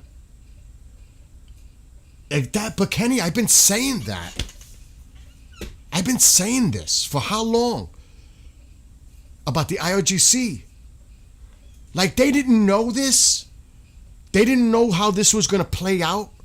They weren't looking at this in the long term, that the IRGC would eventually take control of the country and be the one that is running the show. They did not see that coming. They thought that people in parliament or the president or the foreign minister or whatever are the ones that are going to speak for the country. Were they that disillusioned to believe that? That's scary if that's true. That's why I said there can only be two things here. They believed that who they were talking to actually represented the decision making in Iran, which is bullshit, or this is all to play time to get more things in place to make that final move. It can only be one of those. I don't know. Economic fury. See how they're pressured economically and they will collapse and they will be forced to cave and surrender? Is that the new plan? If you talk to the IRGC, they couldn't care less about that plan. They're going to wait it out. Their ultimate goal here is to survive, and the IRGC is looking at that. And plus, they have their red flag of revenge flying due to the death of their leader. You think they're just going to bow down and just submit? Are we that stupid to believe that? They have no problem becoming martyrs to their goat wives, like Tusi says. They have no problem with that. You know what I mean? I mean, my God. Exactly. Look at history. Let's just look at history. And Reza Pahlavi has mentioned this, and I wrote a song because I did my research. Think about Cyrus the Great liberating the Jewish people and having a second temple. Think about going back thousands of years and the relationships they had. And it's almost like now Israel is helping return that favor by liberating the Iranian people. If you really want to look deep into this. My gosh. It's not like this has only been going on for decades. Look at the history, the ancient history. That's you know what I'm saying, right?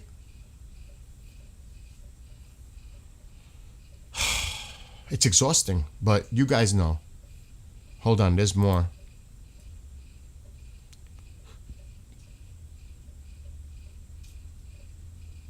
The Manny Fabian is talking about how the IDF struck several buildings used by Hezbollah, including the Radwan force. So they're hitting targets, we know that, in southern Lebanon. I expect alerts to go off in Israel maybe, or definitely they're going to try to do something to the Israeli ground troops' presence in southern Lebanon. There's definitely going to be a retaliation for this. Because that's the way it goes. What? The other side is putting this out. It'll make your head spin, I'm telling you.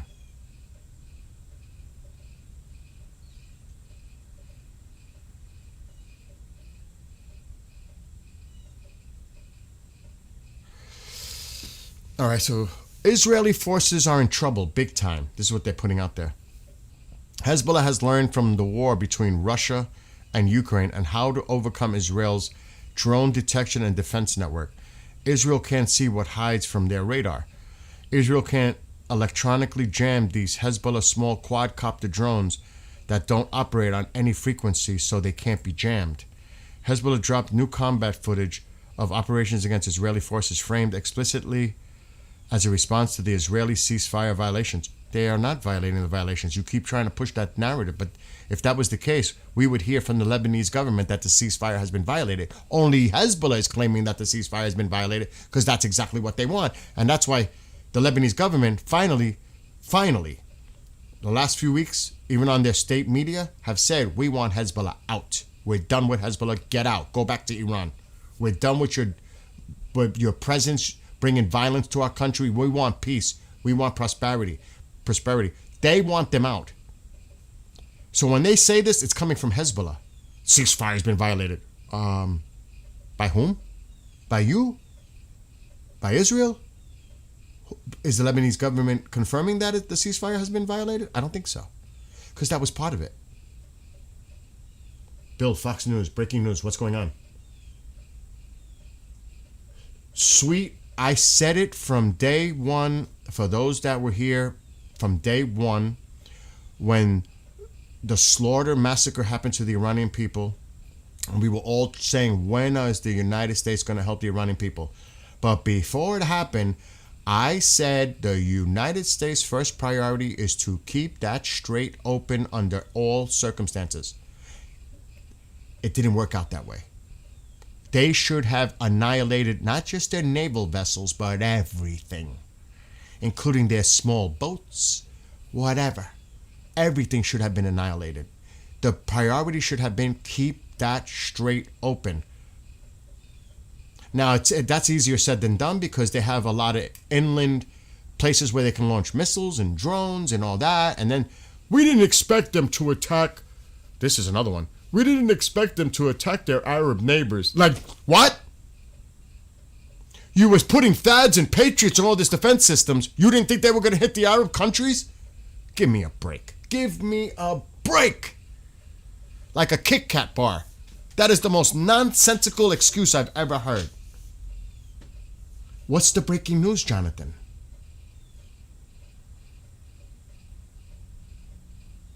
Trump to Fox News, I decided to cancel the visit of Wicker and Kushner to meet the Iranians. Well, he says that, but he knows he canceled it to meet them because the Iranians had no plans to meet them anyway. So he's spinning it like he's decided, like he's calling the shot. I'm not going to send them now to meet the Iranians. Because he knows that the Iranians weren't going to meet them anyway. So he's putting that spin.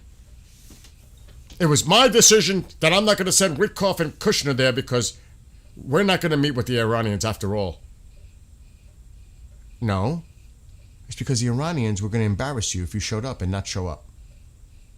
He's saving face with that. That's what that is. I decided to cancel the Kushner and Witkoff. Of course you did. You had to, because they weren't going to meet with you. I mean, think about it. Come on. The Iranians made it clear we're not going to meet with you. And I'm sure he got the note, the message from the Pakistanis about the Iranian demands that you have to stop your blockade. The nuclear file is not going to be discussed. Whatever else the Iranian demands before negotiating, the preconditions. So the message probably got to him by now. He knows this, and now he says, I decided not to send them. No shit. You think? CB, I don't know what the Giants, if they have a pick in the 4th round. Totally off topic. Oh, no. Yes, Mom. And I'll be right back, because this is the daily routine. I got to go see where my dog is. I'll be right back.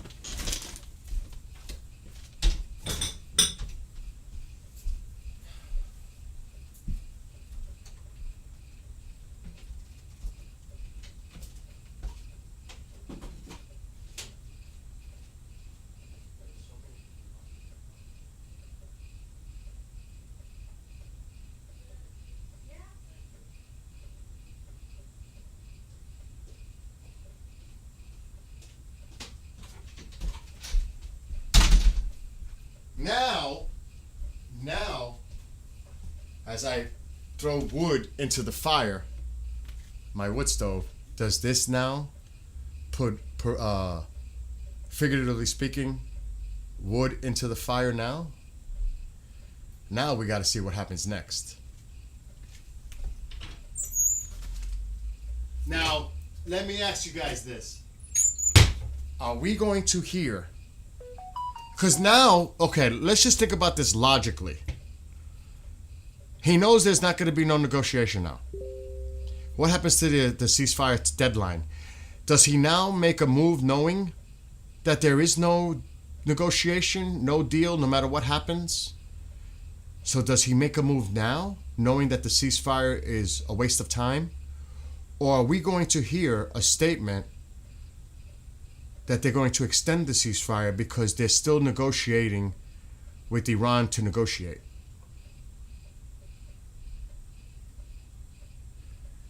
I won't send Witkoff and Kushner on a long, pointless trip to Pakistan. Iranians can contact us anytime they wish. Well, what do you do now? Are you just going to sit by and wait for their answer? Is that what it's about? But remember, on the negotiations in the past, we struck Iran. So now what? Pushes a longer ceasefire. That's what I'm saying. So he obviously knows. What is he supposed to sit at his desk and wait for the call from Iran? I mean, what are you going to do now? Wait? Wait for their call? Or wait for a note from Pakistan? Exactly. How are they negotiating when they're both dug in and they don't want to compromise and cave in to anyone's demands? Because they're going to look as weak and surrendering, or whatever, however you want to interpret it. So what happens now? Here we go again. And now I'm more and I hate, thank God Chris isn't here, because Chris will be on me. I am now more confused again. I should go to Fox News and chime in and see what they're talking about. I can't show it, but let's see what Fox News is saying. Because he said it to Fox. You guys said that? He said it to Fox? Actually, there is not much to negotiate about. Open the Strait or Bridge and Power Week. We will no longer undertake 18-hour flights to sit and talk about nothing. I totally agree. I said it yesterday. What, are we going to spend taxpayers' money to send them there for nothing?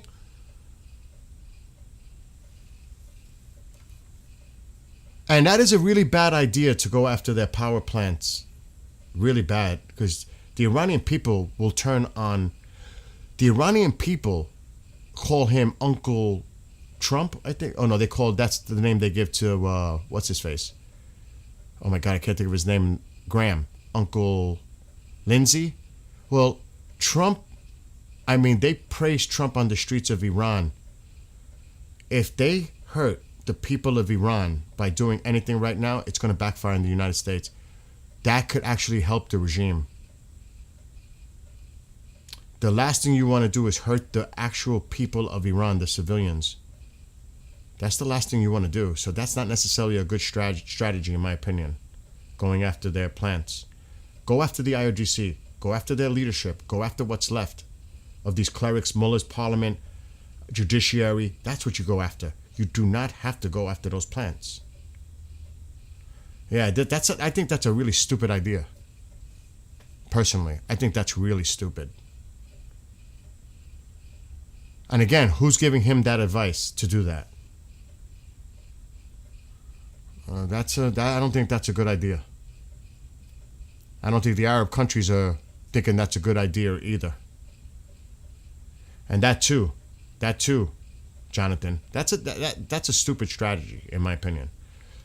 The best thing is to pound the IRGC, take out the IRGC, hit them freaking hard, because they're the ones that are running the country, and go after these extreme hardliner radical jihadis that are within the core of the regime, meaning the parliament, the National Supreme Council, the judiciary, parliament members, assembly of experts, all that makes up the core of the regime that keeps it going.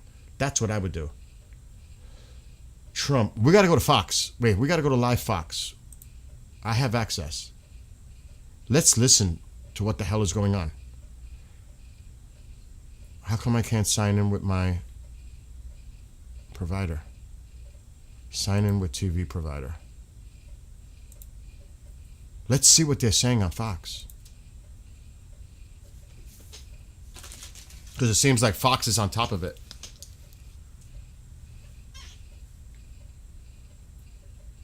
My flatlined and Oh, they're not. They're talking about something else right now. So I'll keep an eye on this Fox. had happened a couple times.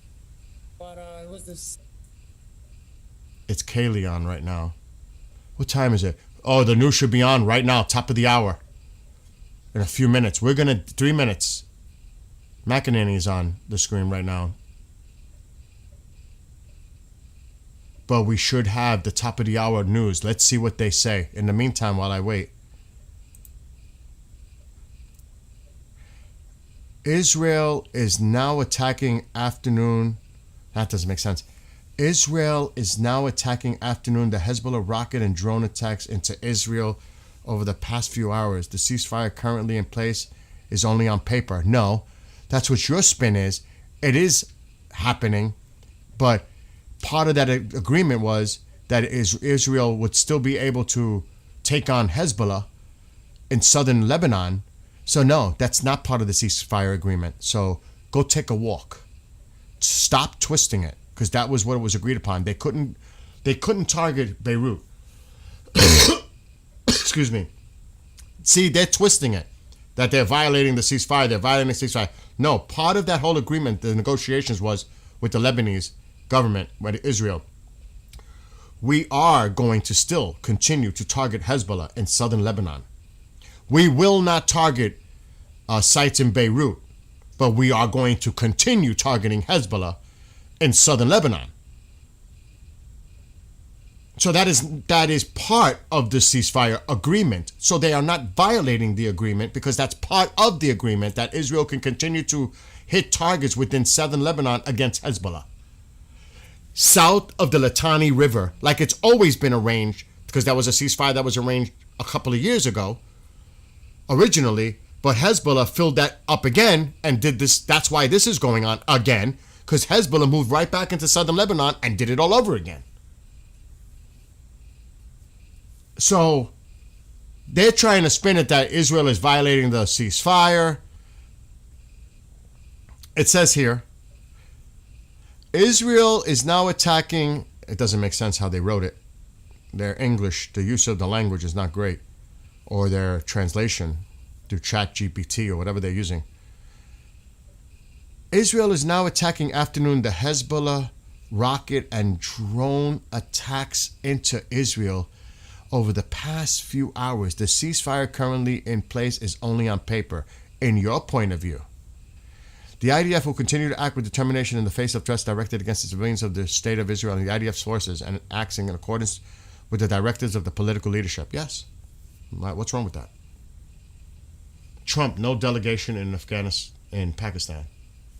So they put a couple of videos out here of what Israel's doing. You know, like, see? Am I sharing this on the screen? Because I have Fox News up on. Let me see what I have on my screen, because I don't even know what the hell I'm doing right now. Okay, yeah. Like I said, I'm keeping an eye on Fox. As soon as it goes to the top of the hour, we're definitely tuning in. I can't show it on the screen because I'll get slammed. So we can forget about this. Now, what happens next? Is it game on? Is it? Is it about to hit the, you know what? Is the thing about to hit the fan?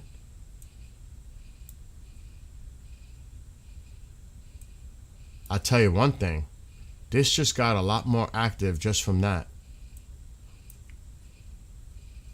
This just got a lot more active than just an hour ago. I gotta be honest.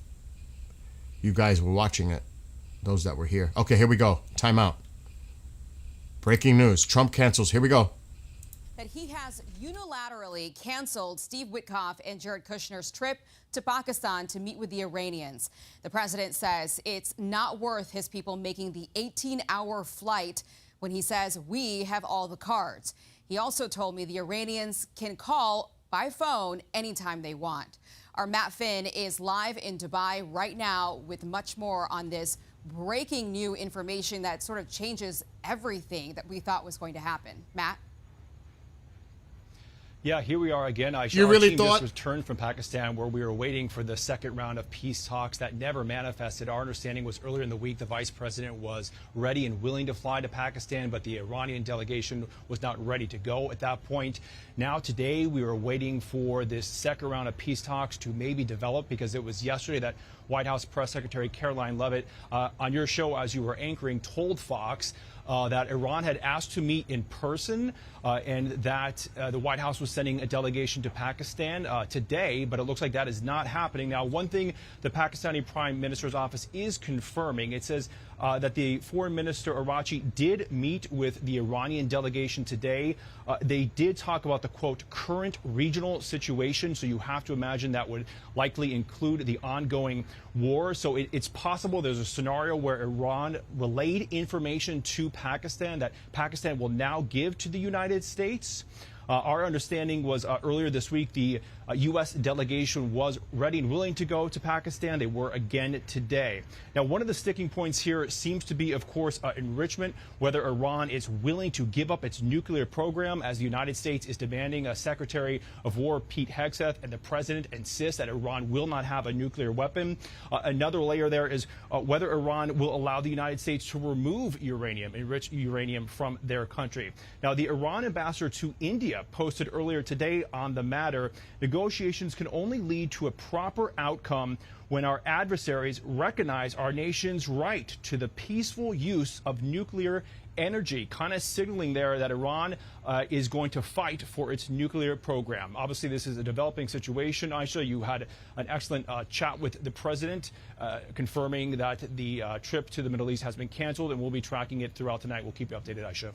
We will. Okay, Matt Finn, live for us from Dubai. Matt, thank you very much for that live report.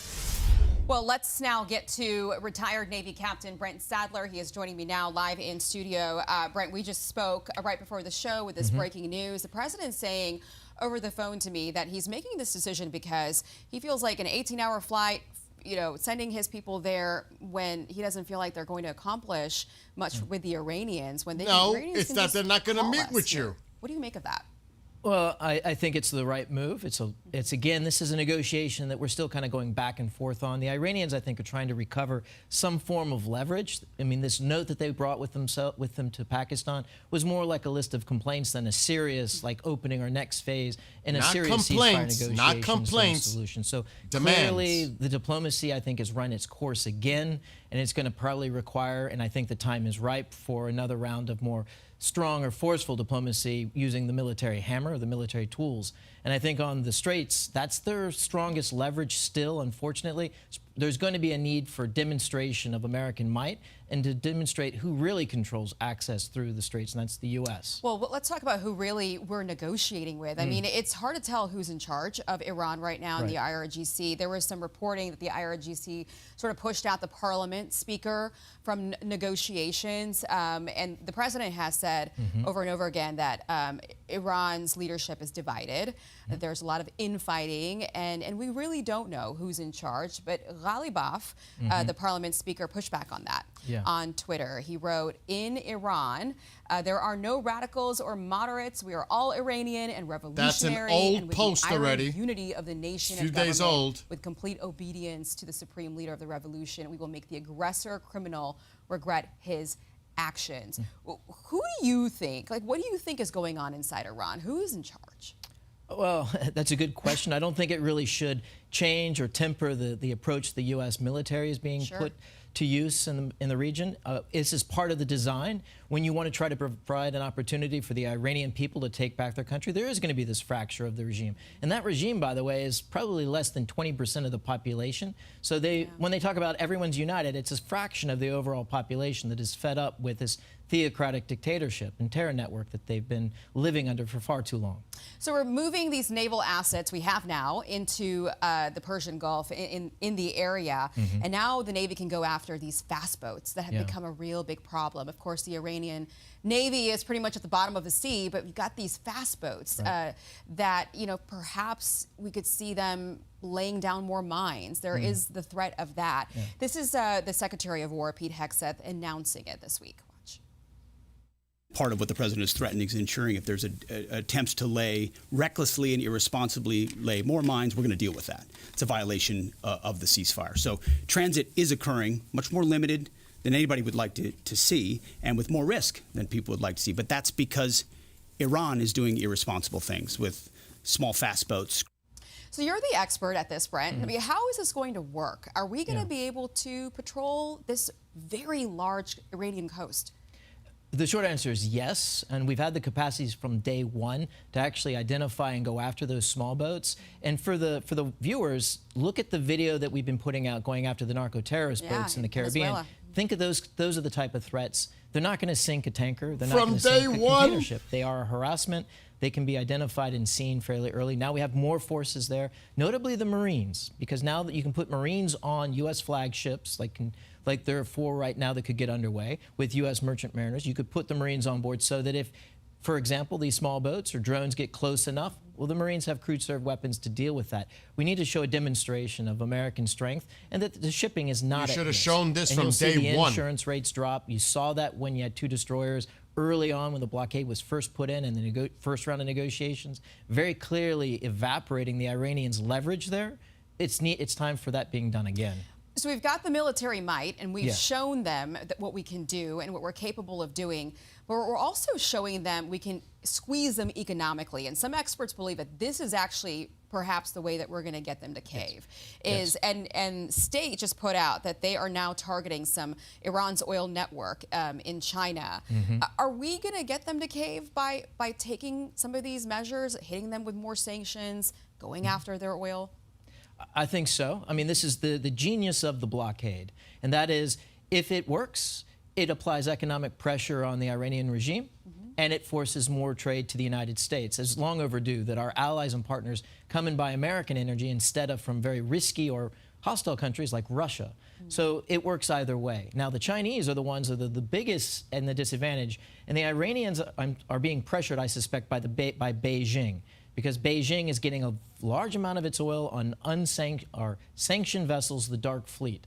And those ships going to fuel China's economy is a real, very large motivator for them to get the Iranians to capitulate. And so the blockade fuels that on top of the economic pressure directly to the Iranian regime. Okay, we'll keep watching it. It doesn't sound like we're going to see talks anytime soon. The president telling me over the phone, he told his people, you're not going to make that 18-hour flight to go there. We have all the cards. They can call us anytime they want, but you're not going to be making any more 18-hour flights to sit around talking about nothing. That's how he feels about it at this hour of the day. Brent Sadler, great to have you. Thank you. Have a great Thank you, weekend. Aisha. Great to see you. Okay, there are calls now for President Trump to pardon this U.S. soldier who is indicted. Okay. Let's just go over that. What have we been saying here since the beginning? Everything they said just now is all bluster and cover, making excuses. Oh, now we have to go after these fast-moving boats? What the hell have I been saying before this even started? Now it's a problem? Remember, what is it, 13 days ago now? We didn't consider them a threat. You think? Oh, now the fast-moving boats are on the target. They're like prioritized. Why didn't you do that in the beginning? Oh, but we sunk 159 of their naval vessels. And what about their Mosquito fleet? You didn't think those were a threat? Oh, now we're going to go after them. Yeah, now we're going to go after them. And I decided not to send my people there to waste their time. That's because the Iranians weren't going to talk to you. Because it wasn't what he said. He's careful to use certain language. Their demands were, before they even sit down to negotiate, we're not talking nuclear. We're not talking about the proxy support. We're not talking about this or that or this, the Strait of Hormuz. Until you end your blockade, until they in other words, they set preconditions before they would even sit down to negotiate. It is obviously ridiculous that we're even at this point. And now I am very curious to see, are they going to make a move militarily now, finally, and end this nonsense and finish the job? Or are we going to hear now, I'm giving them a week to give me that phone call. If I don't hear from them in a week, then it's game on. I'm waiting for something like that to come up now, next. An extension of this ceasefire. It can be either one. delay, push this off, give Iran time to call, or we do something. I would like to know what you guys think. They are not a threat to our boats, but that's the philosophy that is so retardedly stupid. Of course, they only have a certain range, these fast-moving boats. They don't have a range of traveling that far. But whoever was incompetent to think, oh, because they're not a threat to our Navy, to our vessels, that they weren't a threat to the shipping lane. That is the most stupidest, asinine approach I've ever heard. And that's why I said from day one, before it even started, and I have witnesses in chat that know this to be a fact, you must go, first of all, I said, the Strait should be the priority, number one. Two, go after everything, including those fast-moving boats, which I've showed videos many times, that they have hundreds, if not thousands, of these fast-moving boats. But no, we didn't consider them a threat. Yeah, a threat to our ships, but what about the shipping lane? That's what they're doing now, with swarms. It was absolutely stupid.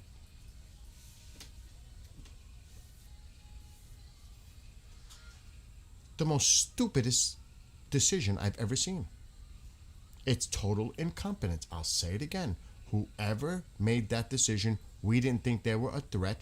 Well, okay, so narrow-minded. Oh no, they're not a threat to our vessels. But what about the threat keeping that strait hostage? You didn't think about that? And now you all of a sudden you're going to go after each one of them?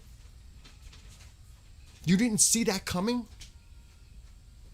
You didn't know that that was going to be what was going to be the issue in the future? Threatening ships traveling in the shipping lane? You didn't think that was a threat?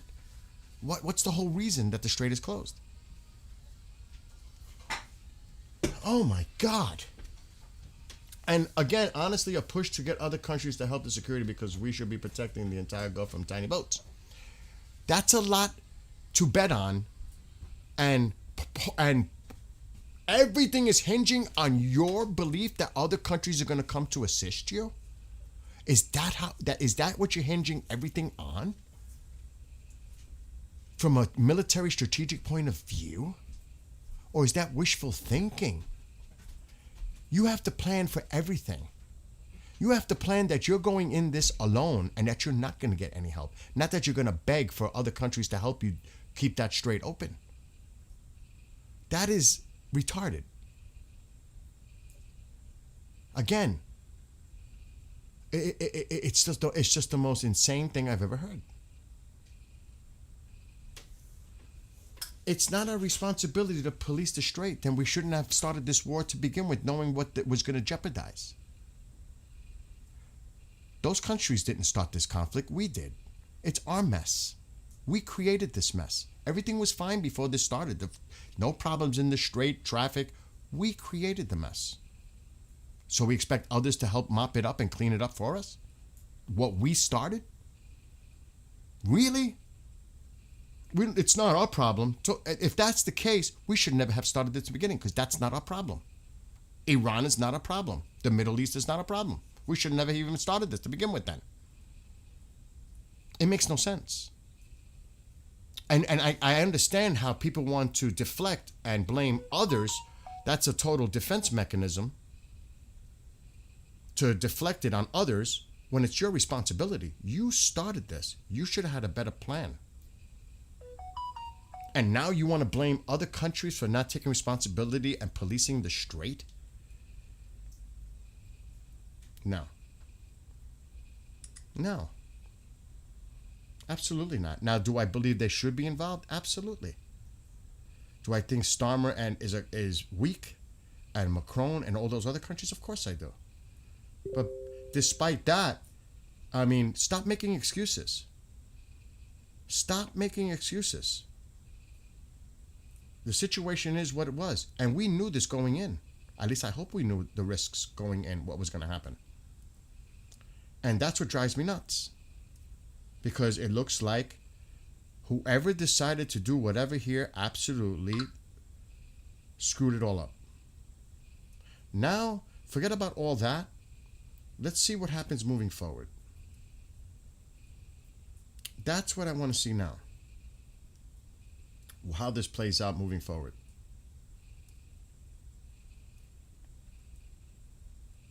Oh my God, I'm getting bombed with messages. That's going to wait. It makes total sense if you believe that Iran was intending to smuggle missiles to Venezuela. What the hell are we connecting this to Venezuela? This was about so many different things. Originally, there was 5 major points on why this started. Even Rubio said it. And he was the only one that I was surprised that said it clearly. Clearly what the objective here was. Nuclear, all parts of the nuclear. Enriched uranium, their enrichment, moving forward, all that. The missiles, the drones, the proxy support, and the people of Iran. Then it flipped. It was all nuclear. Not about missiles going to Venezuela. Not about any of that and other shit. That was what was told. That was what was put out there. Period. And it's still, to this day, nuclear. Iran cannot have a nuclear weapon. They cannot have this. They can have that. That's been the narrative now. Solid. They've been solid on that point. It's about the nuclear. Not necessarily about the missile program, even though the Israelis would. Even the UAE came out with a statement today. Moving forward with Iran, any negotiations has to include their missile and drone program because they're under direct threat from Iran and they know it. The UAE came out with that statement today. Any negotiation moving forward with Iran must include their missile and drone program. The UAE said that today. So, again, we have to see how this plays out. Exactly, Iran has been at war with us for all these years. And past administrations have been so weak dealing with Iran. But the point is, let's forget about everything else like that. Forget about looking in the past. We have to look at where we're at right now. Coulda, shoulda, woulda. Again, looking back in retrospect, that's a different story. What do we do right now moving forward? Now. Forget about the past. Right now, where we're at. The coulda, shoulda, woulda is a whole different story. What are we going to do from this point moving forward? Is he going to turn around tomorrow and say, oh, I just got a call from Iran. They're willing to negotiate. We're planning to meet sometime this week. So I'm extending the ceasefire. Or will we see some type of a military operation? What do you guys think? Forget about the coulda, shoulda, woulda part. And this is not our problem. That's this, whatever. What do we do from this point on? That's the question. We know talks are dead. When was the ceasefire originally announced?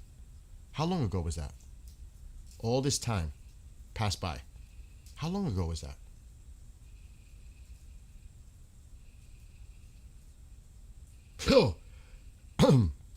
That's funny, Eugene. The Pakistanis are buddies with the Iranians. That's why the Pakistanis, we shouldn't have trusted the Pakistanis at all. Because they side with their allies with the Iranians. That right there, I wasn't crazy about that. We're going to Pakistan to negotiate? Is that a neutral country in this situation? They're allies with Iran. Right there, that was nonsense. It shouldn't have been Pakistan. Let's go to Geneva. Let's go someplace neutral. But anyway, regardless of that, I am with Marianne. Go in and clean house. Let's go. Good morning, Happy Camper. So my question to you is, right now in chat, are we going to extend the ceasefire? Yes or no? Because if we don't extend the ceasefire, the likelihood is the option is going to be military. So do you think that we're going to find out very soon that there's going to be an extension of the ceasefire? Remember, take everything into consideration that tomorrow or tonight, a phone call may have been made by the Iranians to the president that they're willing to negotiate. You know, I'm sure, I swear to you, I have a feeling that's going to happen. Well, the Iranians just made that phone call, because he said it this morning now. It's out there. The Iranians did call, and they said that they're going to send a team on such and such today to meet with them. How much you want to bet? I'm betting on that. I'm betting on that. So no. A lot of no's. A lot of people think that it's not going to be extended, though a lot of these people said no the last time too.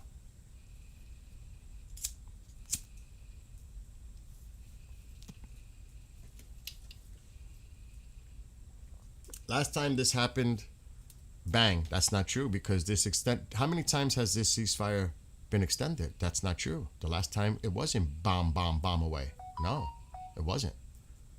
They found a way to extend the ceasefire more. That's not true. How long has this ceasefire been extended?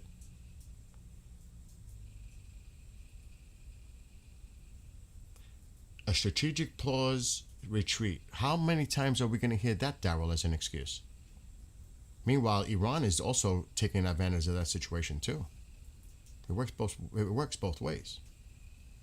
God only knows what's going on in China, what they're doing, and the Russians. Who knows? That works both ways. As a matter of fact, we should find out. Every day our Navy gets stronger. Like Iran hasn't taken a pummeling yet, and despite all that pummeling, look at the stance, because they know about that strait. I think, like I said, my plan is not going after power plants, not going after bridges. Go after the regime and the IRGC like you should have from day one. Eliminate them. Eliminate the governmental structure. It is pretty much in chaos right now. Hone in on that. Destroy it. Destroy it. Destroy the infrastructure of the command and control structure within their government. They're in disarray right now. They are so vulnerable. You go after them wherever they're hiding. That's what I would do. I'm going after every mullah, every cleric, every person that's in that parliament, in the judiciary, in this assembly of experts, and definitely IRGC Commander Vahidi. He's on the top of my list, because he's the one that's in charge right now. He's the one that's calling the shots. Exactly. They hit them hard from day one already. Oh, God.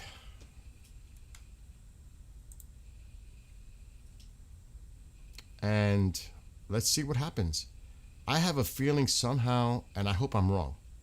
I hope I'm wrong. I have a feeling that we're going to see the ceasefire extended again. Because we've been there and done that already. I want to see.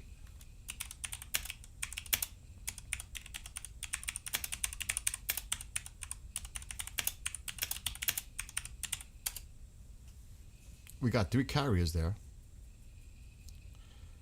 Okay, so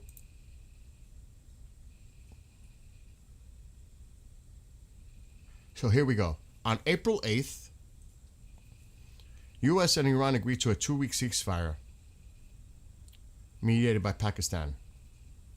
Iran had rejected the draft proposal for a 45-day, 2-phase ceasefire introduced by Pakistan on April 5th. Instead, proposing its own 10-point plan, which was called FAKE. The proposal was developed as part of ongoing mediation efforts involving regional international actors, blah, blah, blah. The ceasefire, since its declaration, the ceasefire has been violated. On April 21st, President Trump said that he extended the Iran truce to allow time for an Iranian proposal to be submitted at Pakistan's request.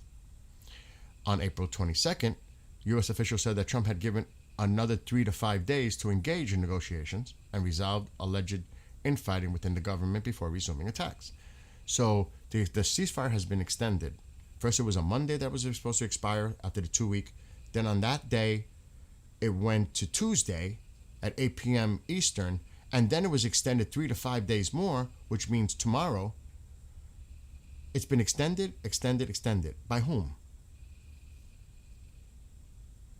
so we can get more prepared? Or is it because the Iranians are saying, oh no, we're not doing this?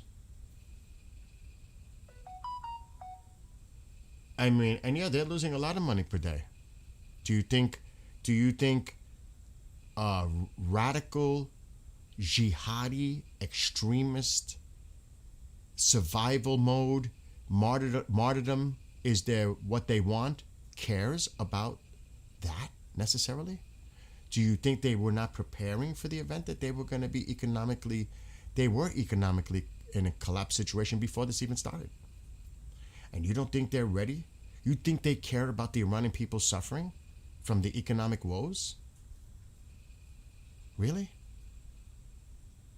They don't give a shit. If they have to eat ramen soup to survive for as long as they think they could outweigh the United States, they will. That's a lot to bet on. Oh yeah, the strait. We've got the blockade. We're stopping the money flow. And you don't think they have coffers of money before this even started that they were supposedly sending to Russia, plane loads of money being sent out? Do you realize what they said that the money that they had, the IRGC and the Supreme Leader and some of these others, billions and billions and billions of dollars? You don't think they were preparing for this?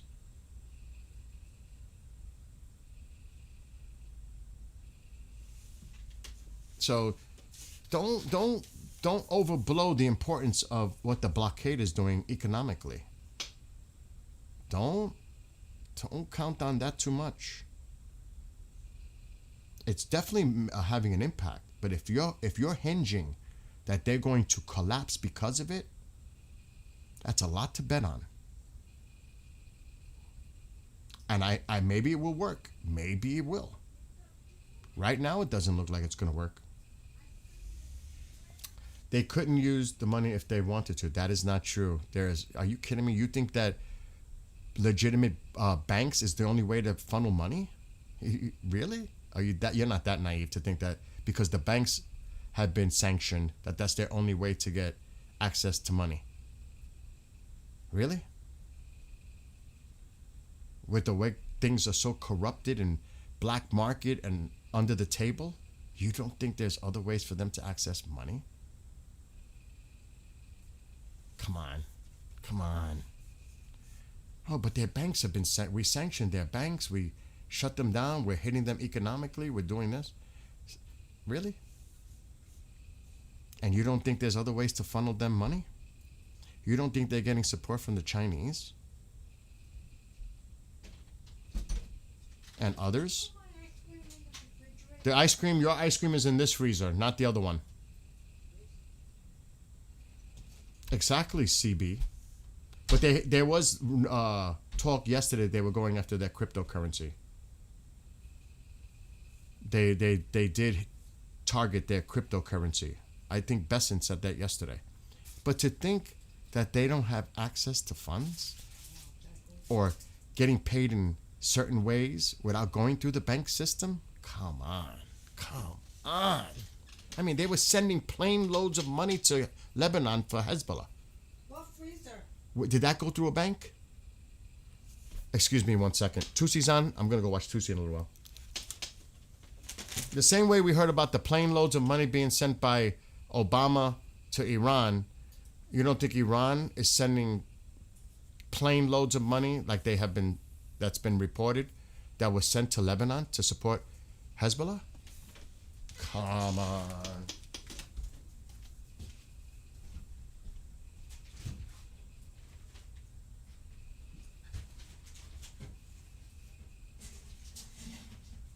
Here, Mom. Bring it back to me. I'm live for a few more minutes. Then. I'm leaving. Yeah, take this. But bring it back because I don't want it to melt. That's your ice cream. That's the diet sugar-free ice cream for you. Ooh, I'm having a bowl. Go ahead. Enjoy. I mean, he's live in 30 minutes. Like anything else, we can be told something But it doesn't matter what the source is. We can be told something, and the public would buy into that narrative.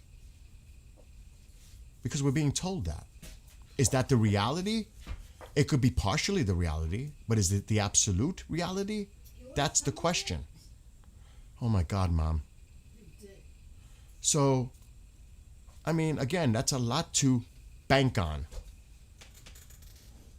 Tutsi is about what? Mali? Islamists launch war in Mali. Multiple cities collapse. Holy shit. That's interesting. That is interesting. I seen it now on it just came up on my screen. Watch Tutsi because I'm a member and I get notifications and all that stuff. Mali falling to Islam. Islamists launch war in Mali. Multiple cities collapse. Wow. Wow. And he's live in 27 minutes. Let me see if there's anything else new coming out, because I'm sure the propaganda arm for the regime is probably going nuts. Hezbollah launched several explosive-laden drones at Israeli troops stationed in southern Lebanon a short while ago. Did I call that? Of course, it's common sense. The IDF said the drones exploded near the forces but did not cause any injuries. The Hezbollah terror organization has again blatantly violated the ceasefire agreement.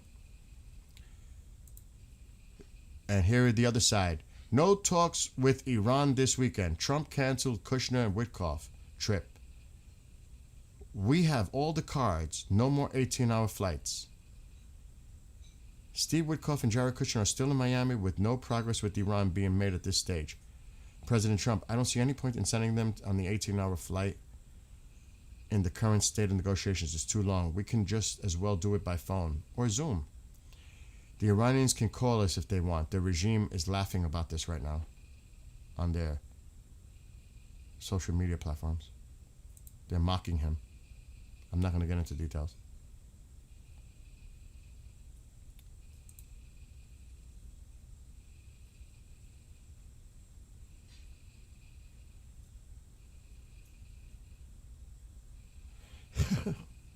They are really doing some crazy mocking right now. I'm not even going to share it.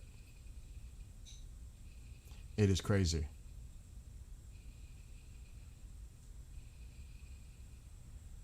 You know they're running with it, right? Let me just see what Iran International is posting about right now. I'm not going to be the one to spread their propaganda, the regime.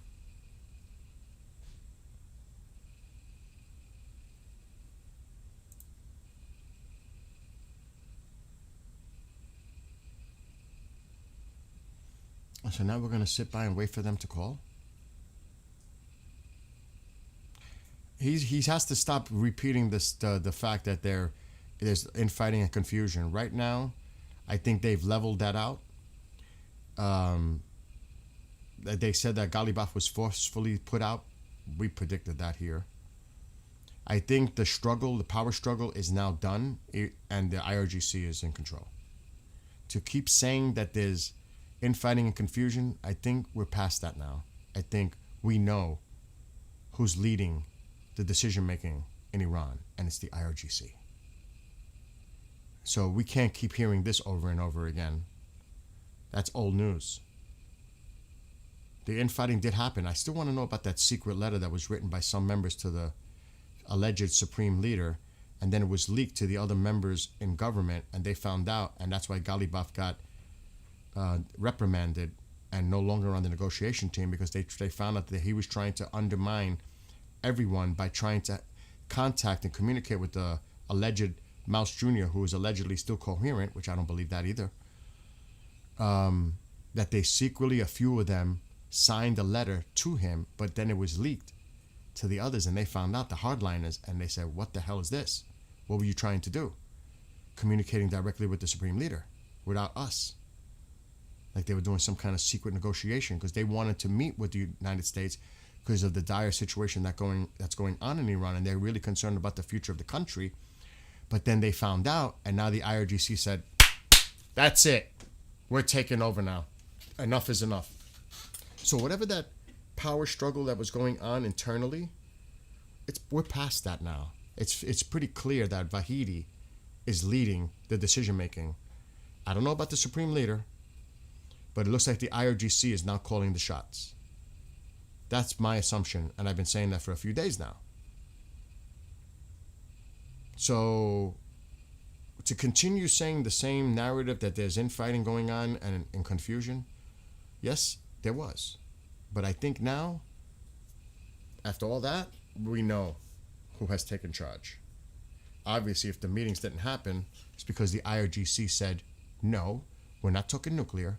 We're not talking about the Strait. These are our terms. And that's coming from the IRGC. It's clear where it's coming from. And the puppets, the foreign minister, and whoever else is left to try to negotiate, they're being told what to do by the IRGC. Let us be clear on that.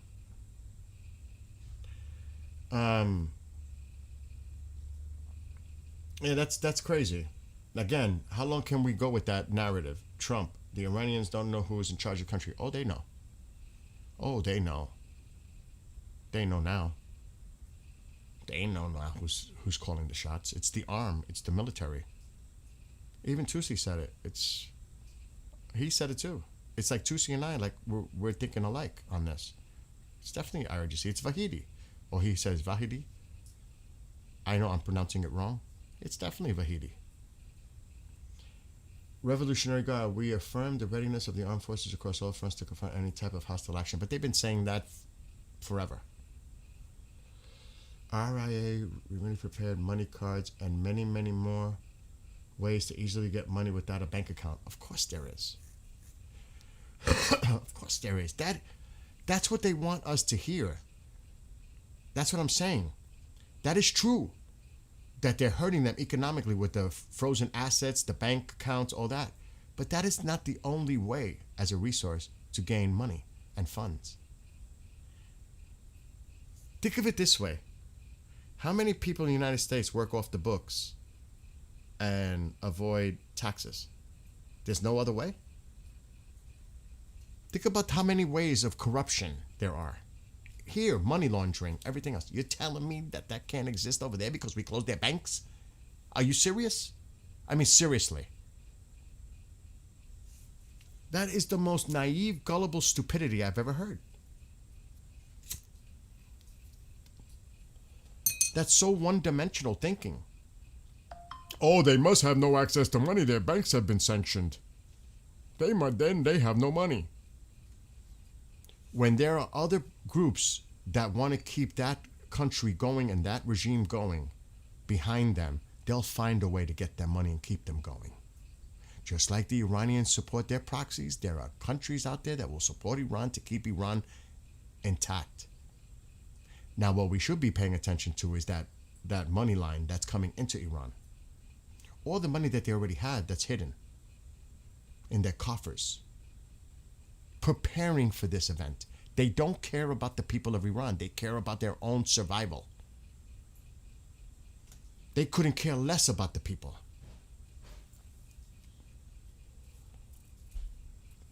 Revolutionary God. Sell goats to each other. I know Tusi's focusing on the Mali thing, but I'm sure he's going to maybe bring it up at some point today.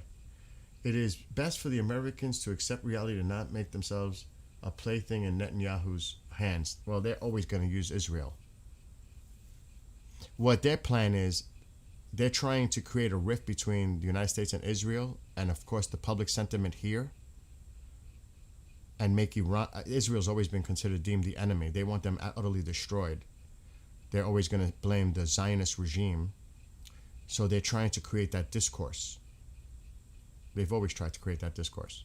That's obvious. But that part, Jonathan, that's definite. The revolutionaries try to inject more funds into the overseas accounts. But that can be traced and blocked too. They might say that publicly, so we focus in on that. It's a game. That would be their intention. Yeah, you know what I mean? To put that out there, just to make us focus on that. Meanwhile, other things are going on. Hey, this is the scary part that somebody brought in earlier. It said a security team is reviewing all aspects of the Berlin incident and reassessing protection protocols for public events. God, I said that earlier because somebody brought this up. How are you not protecting him? How was somebody able to get so close to do what they did in Berlin yesterday? That's scary. He needs definitely better security. That is scary. That's scary what happened to him. I'll be here when the Iranian people are 100% free and you're all jumping back on the Trump train. This has nothing to do with jumping on a Trump train or not jumping off. It's reality. It's reality. This is not anti-Trump talk. This is the reality of the situation. This is not slamming the president. This is not jumping on a Trump train or MAGA train. This is the practical thing that's happening in real time. The question is, and it's a legitimate question, what does the president do next? It's a legitimate question. It's not jumping on him or jumping off or jumping on or jumping this. It's legitimate. What does he do now? Wait for a phone call? Extend the ceasefire? Or take military action? What is his next move? That's the legitimate question. It's not about jumping on and off a train, Eugene. I've supported the president from day one on this. And many in chat know this. And I don't know what, I don't trust polls, but I would like to know how many Americans actually support what's going on right now. Republican, Democrat, Independent. So I've been in the corner, but when we have to look at things on how things evolved here, I mean, looking at it, face value, and seeing everything that's going on, what, you can't criticize? You can't? Because you have to be dug in and anything he does is right? You cannot be, that's the whole part of being in this country. Opinions. Iran foreign minister said Iran announced its position regarding the framework agreement to permanently end the war in Iran. But there's preconditions on that, Jonathan. That's the problem. And the Americans have our conditions. And it doesn't seem like anyone wants to budge on those conditions. So, I don't know. The Iranian foreign minister, we have not seen real indicators of Washington's desire for diplomatic action. They're going to say that, though. They're going to say that. But they're the ones that are putting demands on the table. No nuclear talk. We're not giving up our enriched uranium for civilian purposes. We're not going to hand over the uranium, highly enriched uranium, to the United States. They have to stop their naval blockade. They're setting all these preconditions, which is a non-starter. From our point of view, that's a non-starter. And the president is not going to cave on that. So, again, we're in a conundrum. Who's going to cave first? Who's going to compromise on their points? Yeah. And that's absolutely true. That's absolutely true, Yo-Yo. It's okay to criticize it if it's fair criticism, in my opinion. I think the issue is that Trump will always have more classified information than the public doesn't have, so I trust the way he's handling it. Yes, that's obviously. We don't know what's going on behind closed doors and behind the scenes. Definitely. One can only look at this on the surface, for face value. That's it. Obviously, I would hope they have more credible information that we're not aware of. And that's what they're going on. That's their strategy. That's what it's based on. Absolutely. Totally agree. Yo-Yo. Absolutely. That's a definite legitimate point. Absolutely. But when I see things that we didn't think that these fast-moving boats were a threat, now all of a sudden we're targeting shoot to kill. Why did you wait on that? You didn't think that that was going to be a threat to shipping? Oh, it wasn't a threat to our naval vessels. No. But you didn't think they would use those to hold the Strait hostage and threaten the traffic there? If the whole point was to keep the Strait open at all costs, those were not part of the equation? Really? That doesn't make you scratch your head? I mean, come on. Really? I mean, that's nonsense. That should have definitely been on the board. And they even have the remotely controlled kamikaze boats. And yes, they have ones with anti-ship missiles and machine guns and mines. Oh, but all their mine-sinking ships are at the bottom of the sea. But you didn't think that they could use these fast-moving boats to lay mines in the Persian Gulf either? Do you know what I mean? I mean, how much of I was shaking my head. I'm like, when they're saying it, oh, now the fast-moving boats have become a major story, headlines. Why now? Why wasn't this taken care of before? Oh, but now it is. I mean, come on. And again, I do not blame the president at all. He's going based on the intelligence or whatever is being told to him, his advisors. Like I said, he said it clearly. We did not consider them a threat. That's why we didn't go after them. The fast-moving ships. No, the fast attack ships.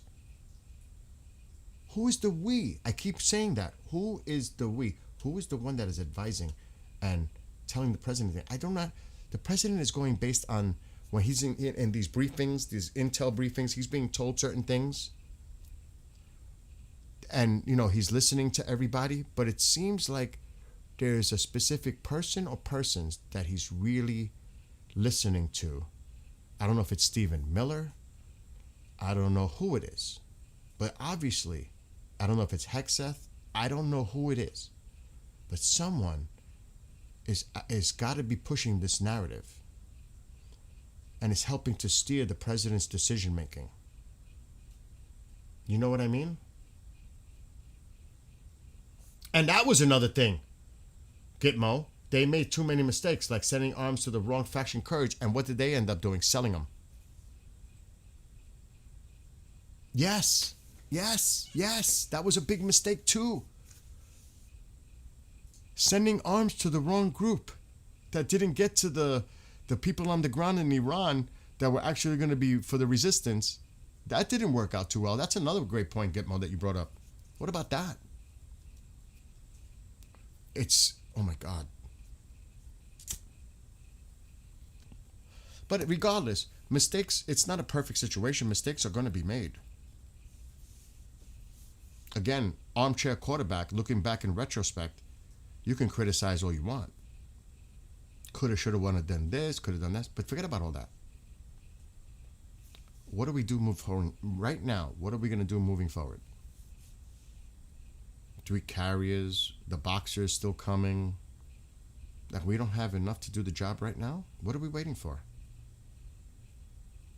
The Tripoli is there. The Marines are there. So we need more time? Do we? We don't have enough? We need to buy more time? Really? Like, we don't have the assets necessary right now to make a move? I don't know. You guys reached that conclusion. I have no idea. So, again, I don't want to play the blame game or overly criticize things. They must have a plan. But whatever the plan is, there has actually been some oopsies in the plan making. Some oopsies. To say the least, there have been some oopsies. I hope there's not many more oopsies. Let's just get the job done. Yeah, right? He's waiting for a phone call from Galibaf. That's never going to come from Galibaf. That new hardliner that they're putting in for the negotiations, that the IRGC wants. The foreign minister seems to be showing some tough guy stance now all of a sudden. They had a talk with him. Interesting, right? 4 empty Iranian oil tankers attempting to return to Iran have been identified in Pakistan's exclusive economic zone. Oh, boy. And you know the Pakistanis are going to favor the Iranians. Of course they are. They're not fair mediators to me. Never were. I don't trust the Pakistanis. But we do.